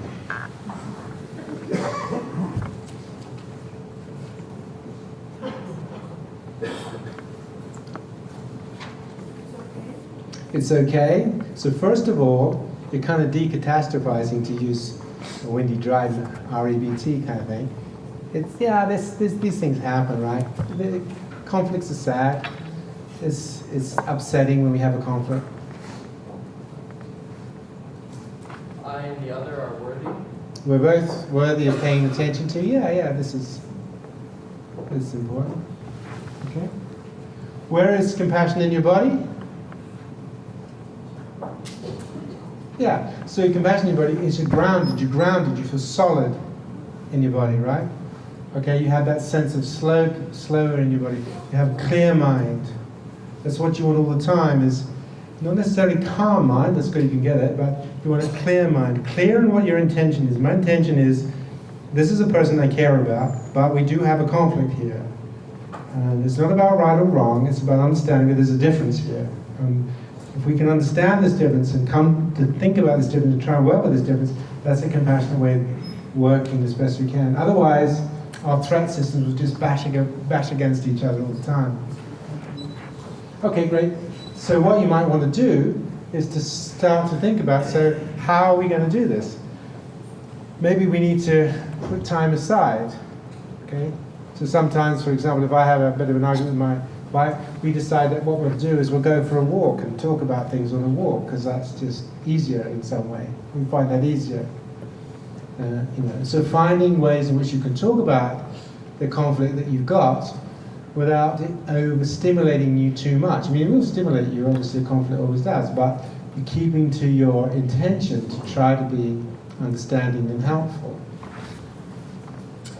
again, the more you do this, the more memories you will have of reconciliation.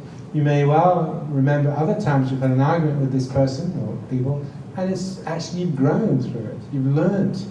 You become able. Because one of the reasons that we have conflicts with people we love is because we're disappointed.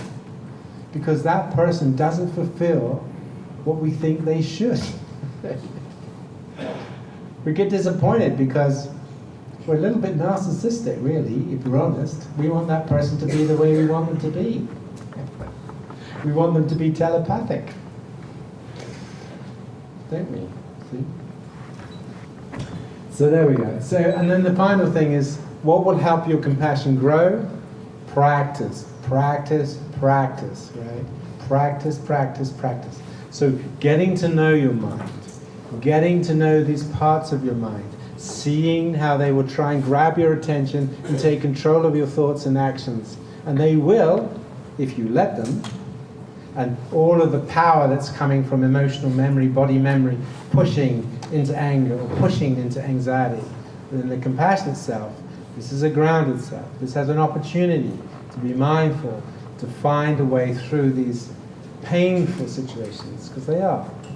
And finally, compassion is not submissive. There may be times in an argument where you think, actually this relationship is not for me, okay? And then the compassionate thing to do is to be honest about that and work out how you're going to separate in as amicable a way as you can. Okay? And it's not easy. So don't think that compassion means you're submissive and appeasing, and it's not that. That's not compassion, because you get resentful if you do that. Compassion is honesty. Okay? So you grow your compassionate self. You settle the others, and you grow your compassionate self. Okay, we're going to do two other things with this exercise. And first is, what does your compassionate self think about your angry self?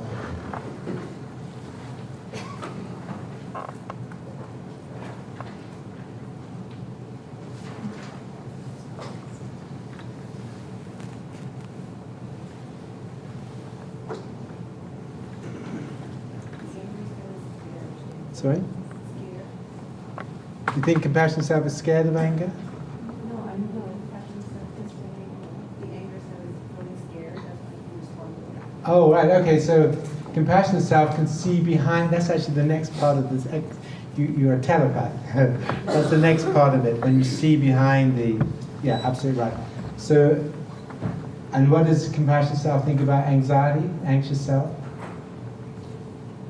Remember the Stewart video? Because it's basically what you're seeing is all of these are the same basic thing. The Stewart video, multiple selves, working with self-criticism, you're going to see actually Paul's doing exactly the same thing all the time. So what does compassionate self think about anxious self? It's doing the best it can with what it's got, probably. Yeah. Same with sad self. So did you notice then, compassionate self does not fight with these selves. It understands them. Okay? Remember in the Stewart video, they're all part of the family, but they're not going to run the show. Compassionate self can understand, can empathize itself, can empathize with angry self. It can empathize with anxious self. It understands and empathizes with the sad self. It doesn't fight with them. These are part of being human. These are part of what we are. We have these things. You can't get rid of them. Okay? But you don't want them running your show. Because if they do, they don't always behave in the way that's helpful to you. So just like in the Stewart video with all the voices, the compassionate self is in the center. Yes, I'm here. I'm here to help you. I'll help you. Okay, I'm listening to you, angry self. Yes, you've got a point, angry self. Yes, I'm listening to you, sad self. You've got a point, sad self. In the Stewart video, doesn't it actually say thank you? Yeah. Thank you for bringing this up. I appreciate this. Yeah. Keep it in mind. Yeah. That's a very good point you make, Derek. Exactly. And that's when you get compassionate self that's able to say, I need this part of me that's on my side. It's my soldier, my defense. Okay? Like the military, they always want to kind of, when if you watch the movies, and the aliens come, the military always want to nuke the aliens, don't they? So that's quite useful if they are a threat, but it's not useful if they're friendly. So yes, what Derek says is important, is actually there is wisdom in these emotions. Okay? All right, there is wisdom. Okay, so we're going to do another thing now. So basically what I've tried to show you is that you can separate out these different aspects of mind. This is like a guide to discovery. People get familiar with them. What you'll find is that your clients will start to talk to you as the multiple selves. And it's great when they come into therapy and they said, the other day I had an argument with my boss and there was a part of me that was thinking this and I thought I'd do that. There was another part of me that wanted to do that. But in the end, I chose to do this. You think, this is great.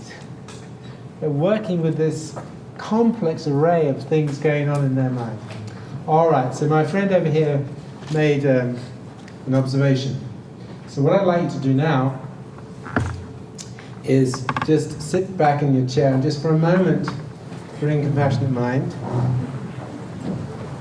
We're now going to mentalize anger and mentalize the impact of anger.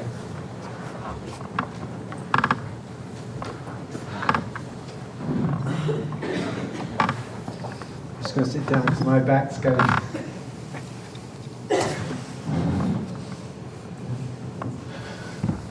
Okay. So just ground yourself.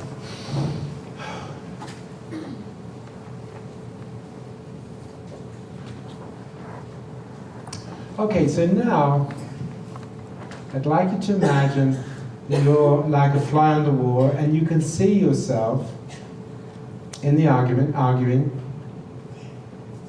You're just watching, not judging,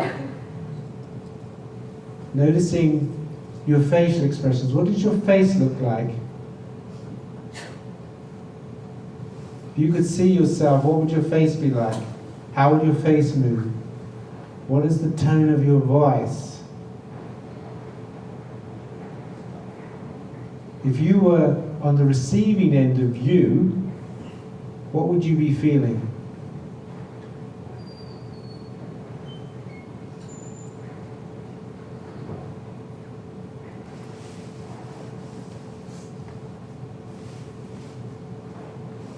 If you were on the receiving end of what you're saying, what would you be feeling?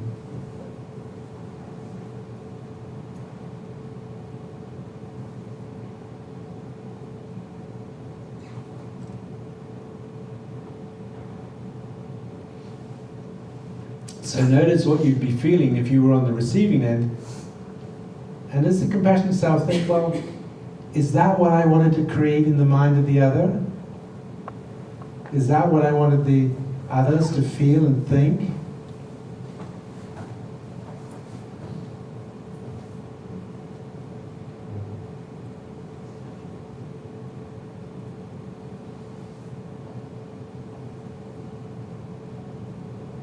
So that's stage one, really, when we mentalize ourselves in the mind of the other, imagining how does the other experience us? Is that what we want? Is angry self creating the state of mind in the mind of the other that we want?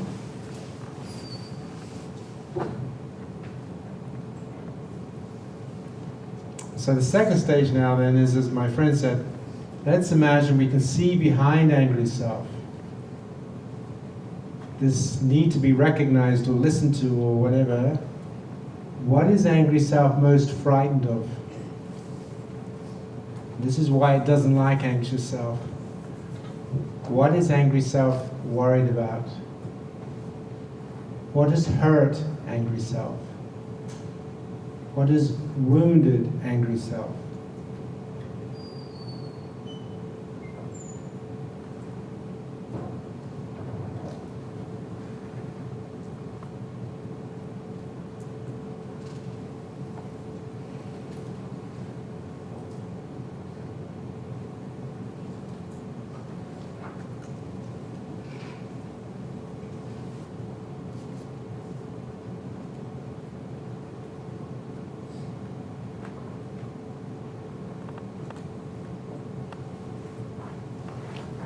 And as the compassionate self, then, how will you help angry self?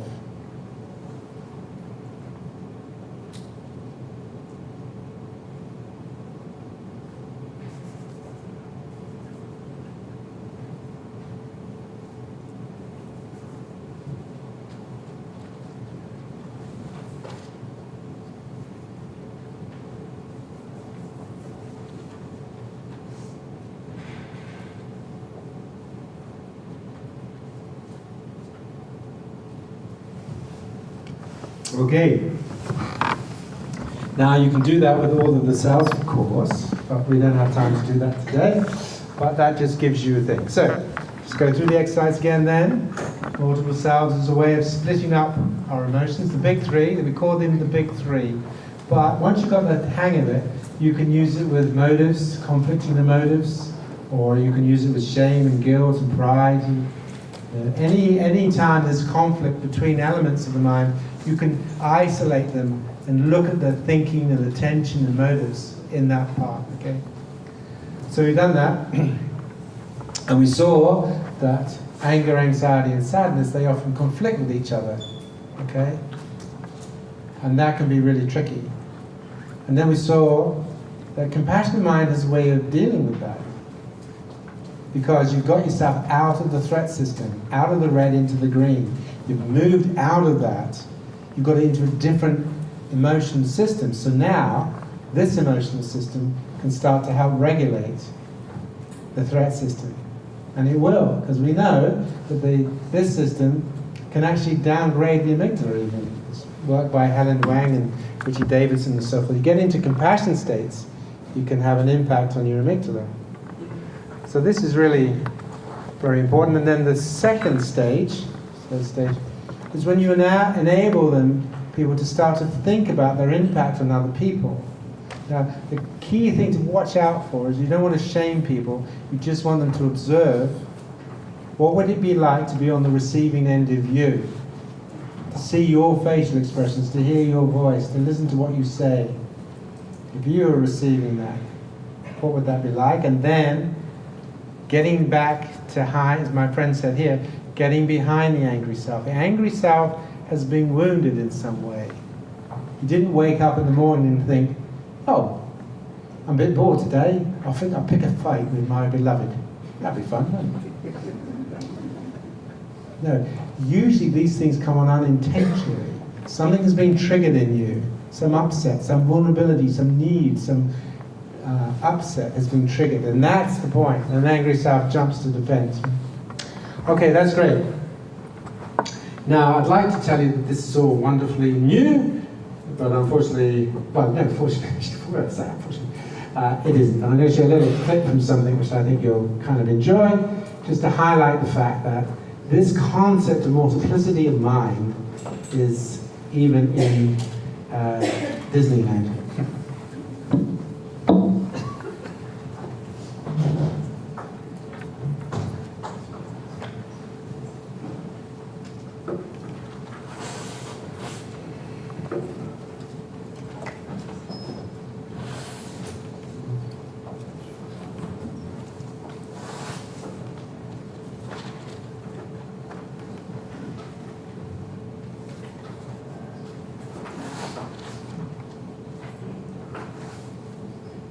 Sorry, I'm in the wrong place.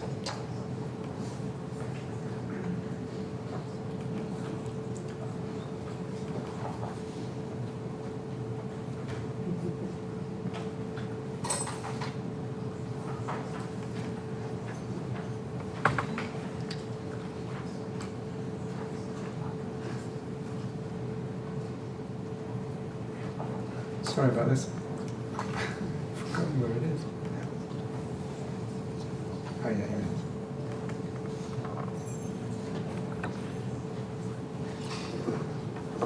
is. So, how was the first day of school? It was fine, I guess. I don't know. Do you ever look at someone and wonder, what is going on inside their head? Did you guys pick up on that? Sure did. Something's wrong. We're going to find out what's happening, but we'll need support. Signal the husband. Have you seen this movie? Yeah, it's multiple selves, multiple emotions. The only thing about this movie, which they didn't really have an integrating process. It was very interesting because, well, I'll talk about it in a minute, but it's just a 3-minute movie, so.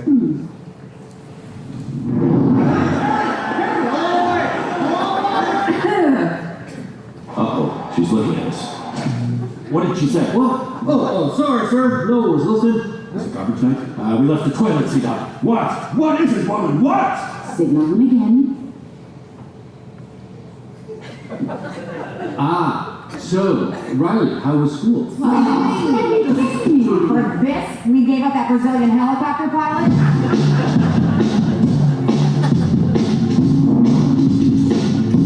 School was great, alright? What was that? I thought you said we were gonna act casual. Riley, is everything okay? Sir, she just rolled her eyes at us. All right, make a show for us.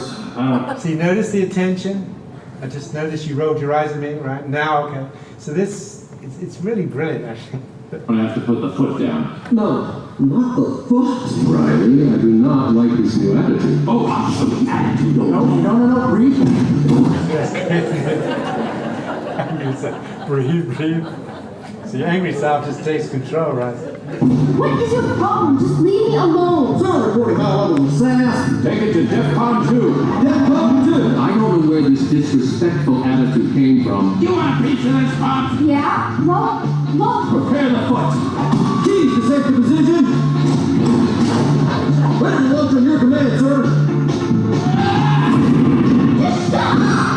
Fire! That's it. Go to your room. The foot is down. The foot is down. Good job, gentlemen. That could have been a disaster. Well, that was a disaster.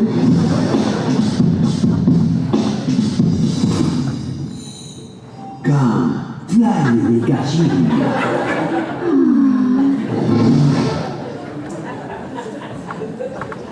So the point about it is, look, I mean, if Walt Disney and all these people can understand these things, I'm sure we can. But multiple selves is just a way in which you can, get to interview the red self and the blue self and the anxious self. Get to know them, right? Get to understand how they work, what their triggers are, their memories, because they're just going to be turning up. The threat system just turns up. It doesn't ask your, it doesn't ask for your permission. Is it okay if I get angry now? Can I do my, you've got a conflict. Can I come and take control of your body? Is that okay? Do you mind? Doesn't do that. Okay, great. Now, one other thing that you might be interested in is that you can use these techniques of splitting and with anything. For example, if you have somebody who has a dilemma, okay, you can invite them to become the dilemma in a chair. So, supposing somebody's got a dilemma of whether to stay in a job or leave, you can put them into two chairs, and they can become the dilemma. So, okay, dilemma, you are the part that wants to stay. What are you thinking? What is your motive? Where are you in the body? Okay, and so on and so on. So it is a way of understanding these different aspects of staying. And then we move over to the other chair. Okay, so you're the part then that wants to leave the job. So what's motivating you? What are you thinking? Where are you in the body? Blah, blah. And then you go into the compassion chair and say, okay, so how are you feeling about this dilemma? What are you thinking? How would they resolve this? The point about all of this is that you are literally taking out sections of your mind and exploring them, putting them out here, rather than just trying to work in them. And that's why we use these forms and chairs and acting to be able to identify different aspects of mind. Okay.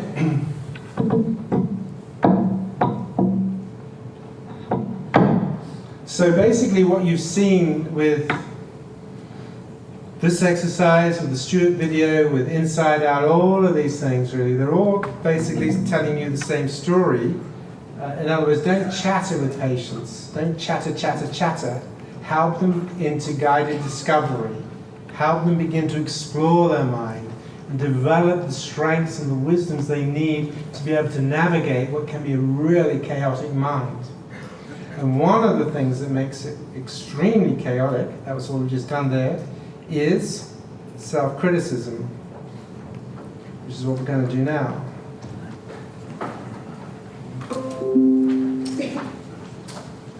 Go away, don't watch it. Sorry, I'm going to have to come out of here because it always does this. I don't know why it does this. It seems to want to close itself down. Right, one moment. So we're now going to move, for the last part of our workshop, we're going to go into self-criticism. It's going to be very difficult with you because this audience is never self-critical, so tricky. Oh, come on, don't be silly. Great. And if I don't plug myself in, I shall run out of juice.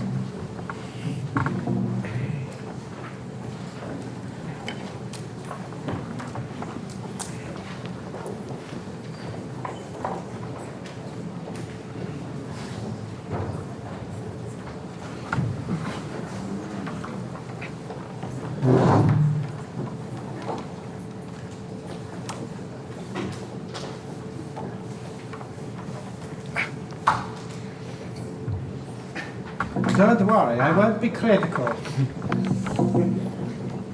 Okay. So that you've met that one before, we're going to be doing some exercises with you. And really self-criticism is partly to do with the new brain, what the new brain gets up to. As far as we know, we don't think animals are self-critical. They might be, but I don't think chimpanzees worry about things they've done or criticized, you know. If they have too much vegetation, they don't get critical of themselves for flatulence, for example. Oh my God, I was so farty the other day, you know, I had all those bananas. Oh, the other chimpanzees, they hated me, you know what I mean? Oh, no. Okay, so there are a number of things with self-criticism. Firstly, where does it come from? Why do we become self-critical? What's this all about, right? And very often, but not always, self-criticism is related to some sort of shaming event or fear of rejection or whatever it is. There are emotional triggers for self-criticism, things that will trigger you into criticism. It could be certain types of failure or whatever. Then criticism will take a form.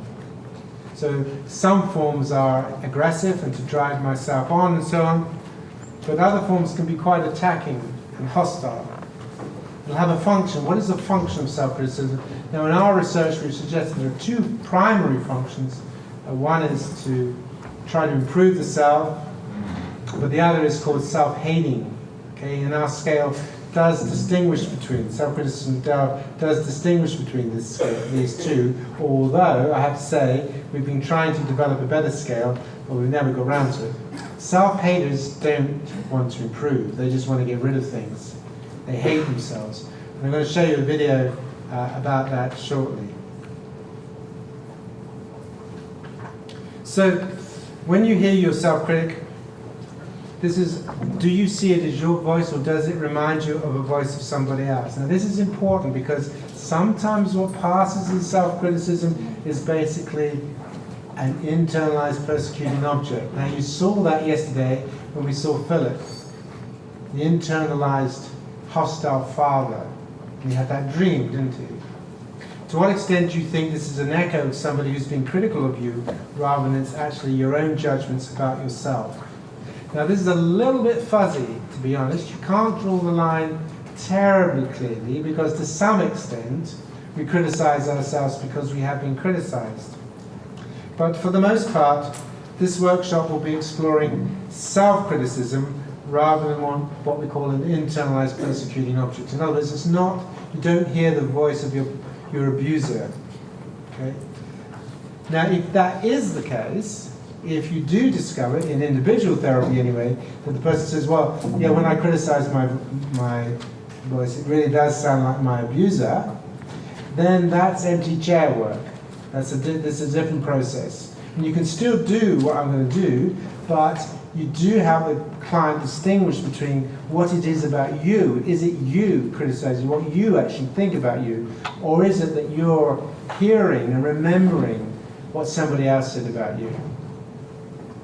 So if it's a hostile, critical parent or abuser, then you put them in the chair and you do chair work. Now, hopefully, well, whether or not you know chair work, the key thing of chair work is that you then may become very assertive to the abuser and tell them what you think and stand up and say, you had no right to do that to me, you've done X and Y, whatever.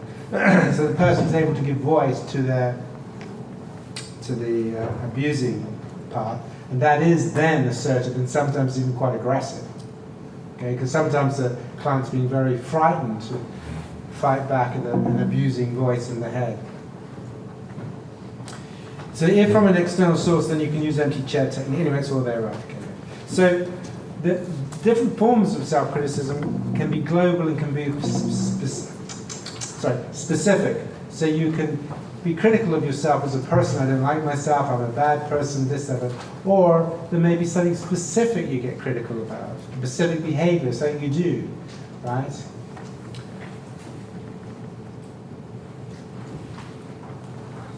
Now, social threat is a very major threat to humans, and shame is the fear of becoming the undesired self. Now, in a 2-day workshop, we can't cover shame, unfortunately, but very briefly, I put this slide in here because when we're ashamed, we become what we don't want to be.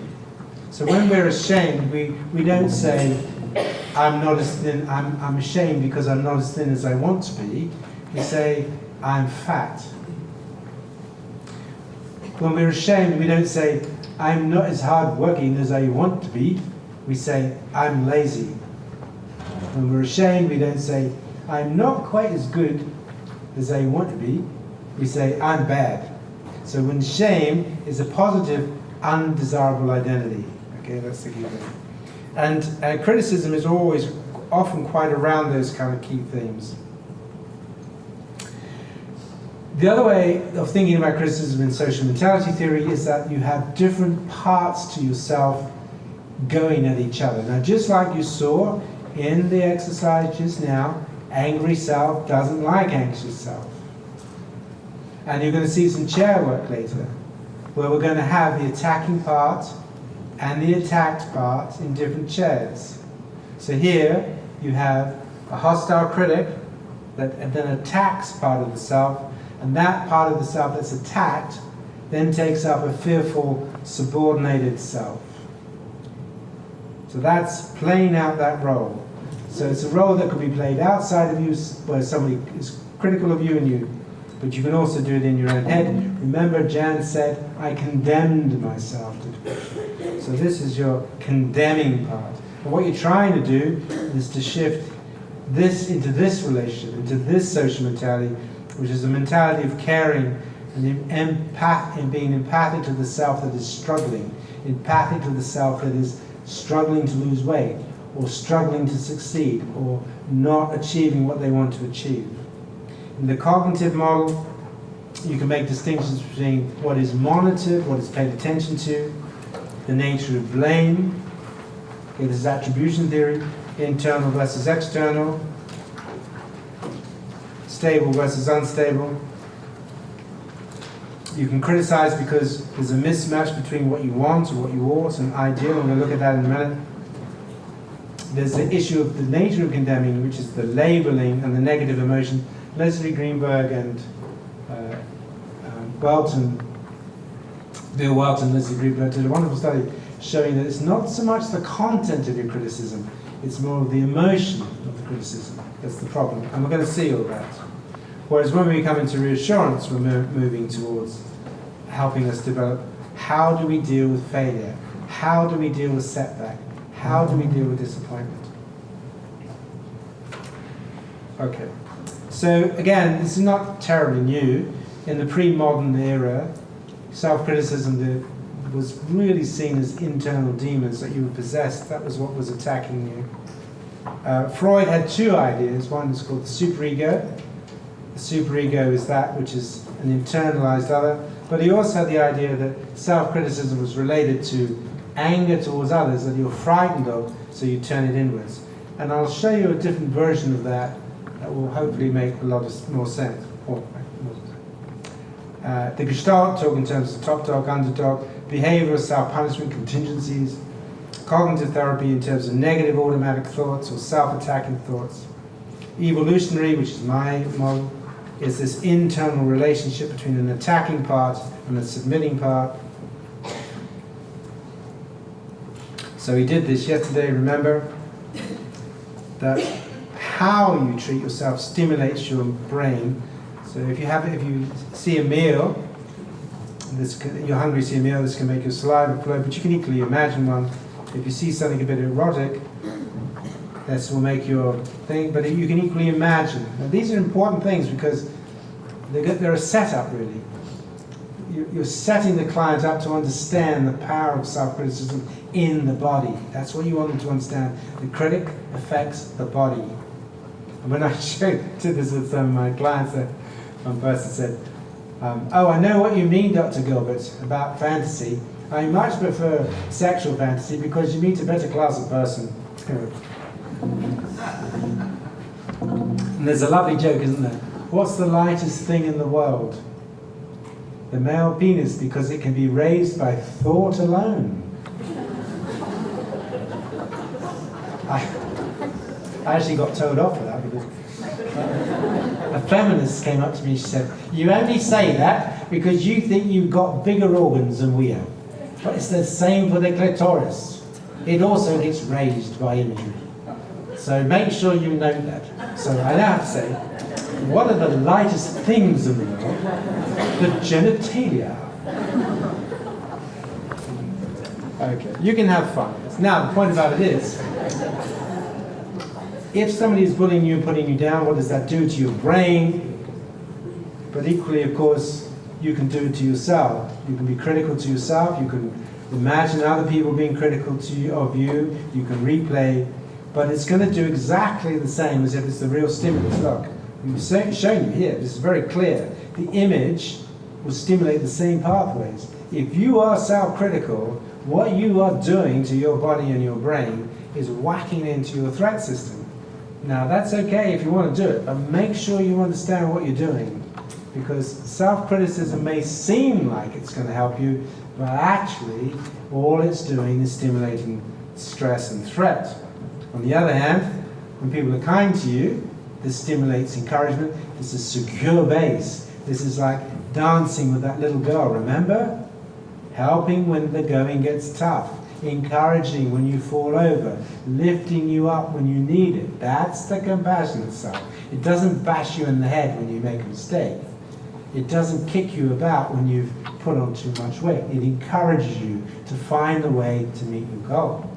And therefore, if you do that for yourself, that's pretty cool. So there we are, there it is again. We wanted to see if this is true, so we did a study where we put people into scanners and we looked at what happened when they were critical of themselves and when they were self-reassuring. So they were put into the scanner and they were given these scenarios to think about.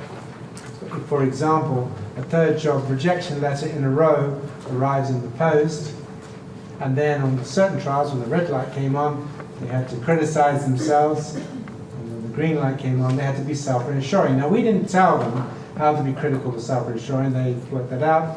And then we had the same scenario, but this time using scenarios that were non-emotional, like a second free local newspaper in a row arrives in the post. I never quite got the FMR reason for doing this, but anyway, they assured me they needed to do this. And so what we find is that self-criticism during the emotional scenarios compared to the neutral ones, when you're self-critical, you're stimulating the left lateral prefrontal cortex, which is a very interesting area of the brain. It's an area of the brain which talks about error. And I've also got some slides, which I don't have here, that you also stimulate your amygdala. So self-criticism very clearly stimulates your threat system, no doubt at all. And in fact, I think Patrick's got data showing that when you're self-critical, you drive down heart rate variability. And I've actually just seen another paper that says the same. So when you're self-critical, you're whacking into your vagus, you're knocking out your vagus, right? Very, very important. You understand what you're doing in your brain.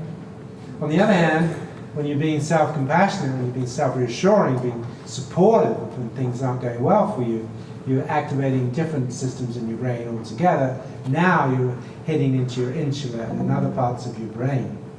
So this is very clear evidence that when you are, to the same scenarios, remember, when you're critical or whether you're self-reassuring, you are changing your brain and your body. Now, it's quite fundamental, this, and including changing your heart rate variability. And a lot of people don't realize just how physiologically powerful self-criticism can be. And we go for self-criticism because self-critics often have poorer social relationships. Depressed people become more self-critical when mood lowers. Self-criticism is a highly indicated vulnerability factor for later problems. And self-critics, high self-critics, perfectionistic self-critics tend to do less well in standard therapies. In terms of psychosis, 70% of voices are malevolent and are critical and hostile. They're often with commands and often with insults. Self-critical styles can be about social comparison. Compared to other people, I'm not so good. You're going to see that in a video this afternoon. And one of the key things is self-criticism is often set off by a mismatch between your ideal self and your actual self. And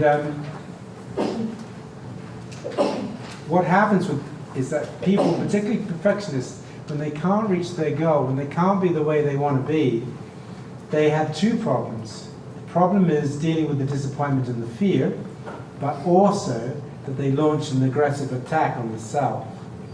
And I'm going to show you some videos afterwards about that. Here is another example which shows you that also there is a link between not only disappointment, but becoming the self you don't want to be. This is the feared self. The feared self. So self-criticism has a function, and after the break, we will look at function analysis. What is the function of your self-criticism? But what I'm going to do now is going to show you a video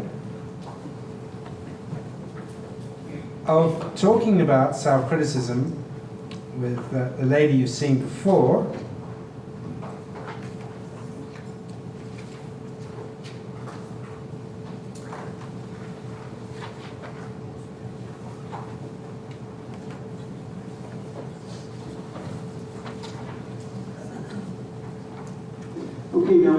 Okay, now, again, we haven't talked about shame, but in the shame work we have two distinctions. We have the distinction between what we call external shame and internal shame.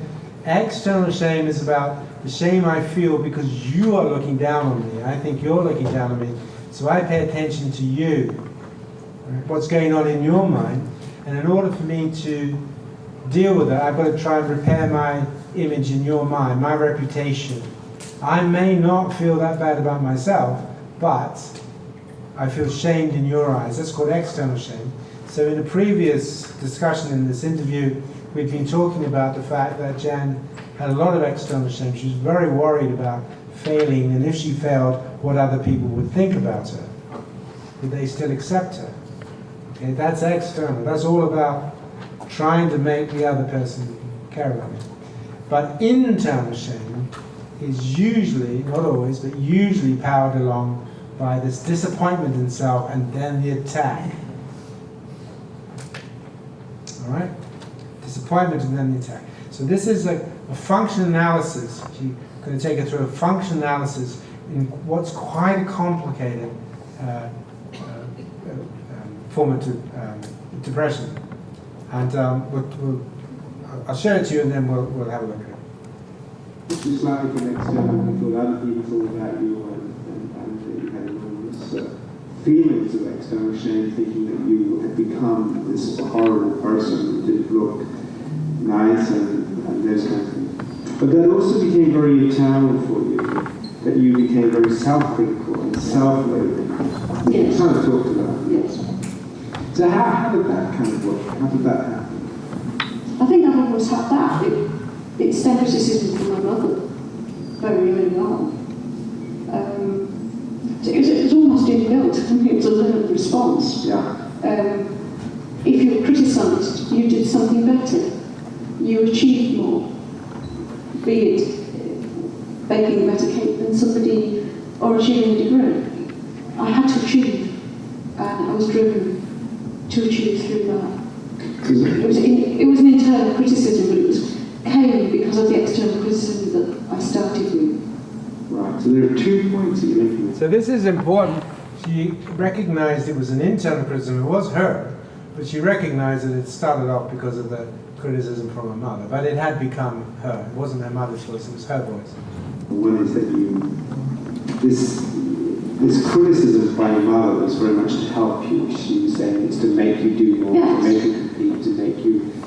So it's like we're doing it for your own good kind of thing. Oh yes, I'm sure it was not like that. So that's how the mother sold it. We're criticizing you to make you try harder and get better, and so on.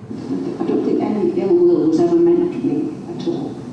Right. But you kind of adopted that, didn't you? Well, that's my life, wasn't it? I lived. Oh yeah, I took that up, yeah. I agreed with that. I thought that's the way to be, right? So she adopted it, that became then internalized. That then became an internalized process. Therefore, I mean, you mentioned abuse with children. You accept what you think is the norm, and you carry on. And I did exactly the same. That was the norm. Right, so you became quite competitive. Yes. Nowadays, we'd call it perfectionism. I've been talking to a number of you. A number of you say that a lot of your students are getting into trouble because they have this competitive perfectionism. And this lady is classic. You needed to succeed, you needed to be number one, you needed to be special. Yes. And that if you didn't get that, then you would be become very self-critical. Yes. Okay. Feel bad. Now, a little trick here. If a client says something to you that you don't understand, try and remember to ask about it. What does she mean when she says feel bad? I haven't a clue. I don't know. What does feel bad mean? It could be angry, it could be sad. I don't know, because I have no idea. So we ask. And when I ask, it's not at all what I thought. When you say feel bad, what was in that feel bad? Well, you're coming back to the hatred of myself. If we go back to the cutting, Yeah. I know that when you bleed, it is red, but I felt that if I cut myself, it would be black. Right. You know, if you lance a boil, it's nasty stuff. And that's what I would be cutting to get rid of. And that's how that internal criticism felt. I was trying to stop that balance developing. Now this is classic self-hatred. And inside of me there's this badness somehow. If I cut myself, I can release it, I can release that pressure, I can release my anger, whatever it is. And if I can achieve and do, then I can get this feeling of succeeding and stuff. I can drive my dopamine system. But if I fail, this is where I go back to. See, it's not just failing and getting disappointed. I go back to this feeling of this inner badness, this inner nastiness, there's something bad about me inside. I was trying. Right. And only by constantly succeeding could I stop that balance developing. Now this is very important with the perfectionists. Only by constantly succeeding can I stop feeling bad. Yeah, and then you're on a treadmill. Really, you're in serious trouble. But so when you're working with these clients, you find out what's this all about. Why do you need to succeed? Because I need to succeed because underneath I have this feeling of inadequacy, unlovability, or whatever. And only by constantly succeeding can I stop myself having to experience this. I think this is really, from my point of view, very interesting about the way a very competitive orientation towards life develops. And then people either feel like winners and then get hard, or they feel like losers and defeated and then they get depressed. Yes. And within that, there is an attacking structure, like there is a dominant around that's saying, yes, well done, or that you're useless. There's a dreadful, I look at this now and think, what the hell are you talking about? Basically what I was trying to explain to her is that when you're in the competitive system, you split yourself into a dominant and a subordinate, or an attacker and a subordinate, you know. But I put it so badly. But she kind of nodded like she knew. But that's what happens. When you're in this system, you have an attacking part. The critical self becomes an attacker, like a dominant, and then you get whacked by it all the time. And you're going to see this time after time this afternoon in the chair work. And that's kind of how you experienced it and how you talked to it. But you noticed as you became depressed, a subtle change in the self-attacking to try and, you know, the functions of the self-attacking, self-criticism was originally to try and push you on, make you compete. Yeah. No, it was to make me become lovable. To make you become lovable. Yes. So by competing, you would become I would lovable. become lovable. Now, I showed you a slide yesterday, which you might remember, or might not remember, I'll show it to you again later, where there was blue series of blue circles, where the issue being a failure was failing or being inadequate was not really the issue. It was underneath this issue of being unlovable. And this is a classic case, right? I want to succeed because I stop that badness, and then I can feel lovable. It's to make me lovable. By succeeding, I will become lovable. I will get over the winning line. If I can only make it, I will get over the winning line. So all the time, with perfectionist, competitive perfectionism, what sits underneath is this terror of being unlovable, rejectable, shamed, undesired, disconnected. That's the thing. And that's where your therapy goes. It goes into that fear system. It doesn't go into working up the top here, as you will see. That was the key to everything. Your life's journey was to become a one, then never abandoned again. Never abandoned again. Okay. Now, sometimes children learn that only if I'm succeeding and doing well, my parents love me. Only if I'm succeeding and doing well, or they've spent so much on my education, I have to, otherwise I will let them down. So then the self-criticism was a vehicle. It functioned to try to push you. Oh yes, it had a function, it had a reason. Okay. And so you didn't want to give that up because you thought that by staying critical that you would be competitive. Yes. And I would achieve. And you would achieve this. Therefore I would be lovable. You got it? By staying critical, it'll keep me going, then I will achieve, then I will be lovable, and then I'm not going to be abandoned. I got it. I have the solution. It's great. Except it isn't. And therefore you would be invulnerable to abandonment. Yes. Okay. So that's the function of self-criticism. So you didn't want to give it up? That's what it was supposed to be doing, to push you into this competitiveness. You didn't do well, and it would sort of maybe force you out of it. But then you discovered when you started to get depressed and feel defeated, that it turned, it became nastier and nastier, and it turned into not wishing to improve you, but what? Finish me off. Finish you off. Yes. So can you tell us a little bit about that? How did it sort of turn from trying to push you to this person that's really... So this is the movement in the perfectionism from the struggle to the suicide. This is how it goes, right? From the perfectionism struggling to be lovable to actually killing yourself. Special to I think I realised that I was in a lonely situation. That whatever I did, I mean, you've heard the phrase beating your head against a brick wall. Well, that's what it became. Whatever I did didn't succeed. I was losing friends, not gaining friends. I was losing self-respect. And I was losing out. I keep failing at things. I can't keep all the balls in the air as a mother, as a librarian, as this and as that. You know. So she had starting to have this experience of not being able to, struggling to keep up. And so that's when you want to hide away. I couldn't compete in the world. I had no place in the world. It was not for me. And suicide attempts. That's it. Solution isn't working. You're not making it. You're going to fail. You're not going to make it.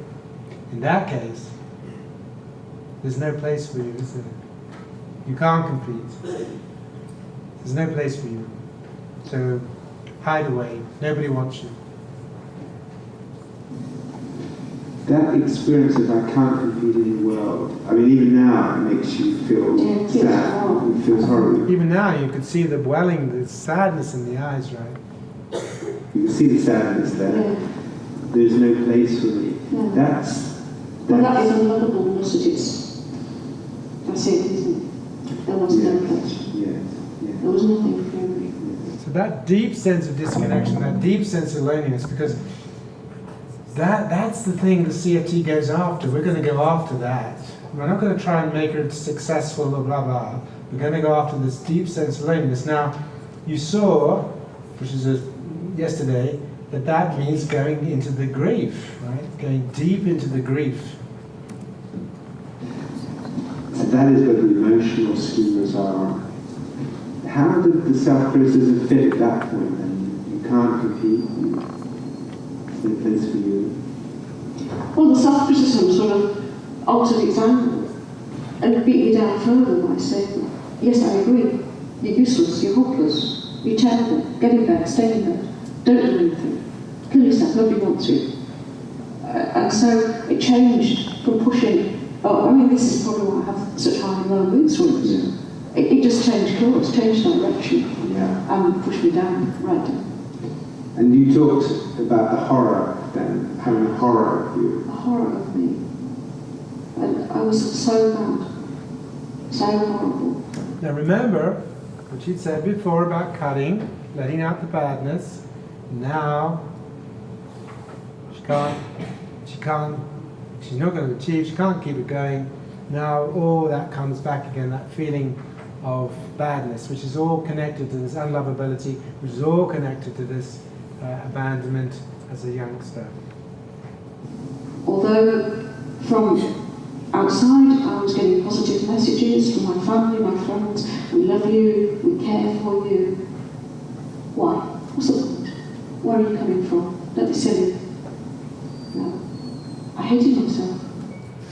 That's it. Now this is dangerous. This is when it does get dangerous for these clients because they've given up hope, see, and they hate themselves because they can't become lovable. Mm-hmm. Mm-hmm. And that again is related to the suicide and the escape. And the escape. Because it was a logical progression. If you feel that bad about yourself, what else can you do but get out of it? It was a logical and normal feeling. I've spoken to other depressed people who are suicidal, and they will say exactly the same thing.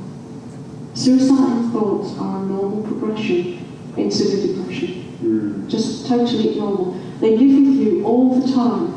You can drive along in a car and think, if I just swung the wheel to the left, I could go into that lorry and I wouldn't be here anymore.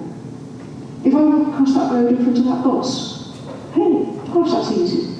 I'm swimming, I could just go down. That would be a nice way to go. It's there, constantly, whole time. I think everybody appreciates that.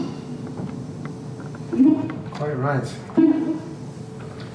That's quite right, and so these are the kind of clients I registered. The CFT was designed for. I mean, Cara is doing wonderful work adapting CFT for counselling populations and so forth, but these clients were the ones that really helped to develop CFT with their courage and their fortitude.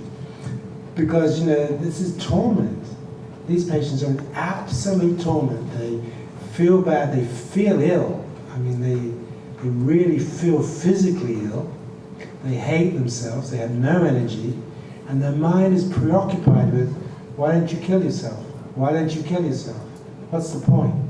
Now, we had some hooks for this lady because of her family, but, getting into the mind of this lady, and she was not fantastically courageous in so many ways to work through those suicides. We had a number of attempts during therapy. And then to come back and talk about her life on tape. And she agrees at the beginning to do this so that other therapists and patients, you can show this to patients as well, can learn. She wants people to understand her experience. So this is a very powerful demonstration of the way in which the competitive system will overdrive you into perfectionism, and the capacity to feel cared about and connected is completely gone offline. And so when you start failing, there's nowhere to go. You go into this horrible state of self-hating, loneliness, disconnection, and even when people around you are saying, but we love you, we care for you, it's no good. You've collapsed in this state. Now, as you can imagine, right, as Freud said, she also carried a lot of rage. Okay, it wasn't just, there was a lot of raging about how she'd been treated and so forth, so that was important. And you will remember from yesterday, she said she had to acknowledge the two emotions, rage and compassion. So that rage was certainly there. But anyway, I hope that gives you a flavor that when you do function analysis, you're always looking towards the functions of this criticism, the functions, what's it designed to do, right? And getting underneath it is usually into, it's helping me get connected, it's helping me come home, it's helping me feel secure in my relationships. And now, in order for me to feel secure in my relationship with you, I better let you go for lunch. So, we'll be back here in, let's say, 50 minutes.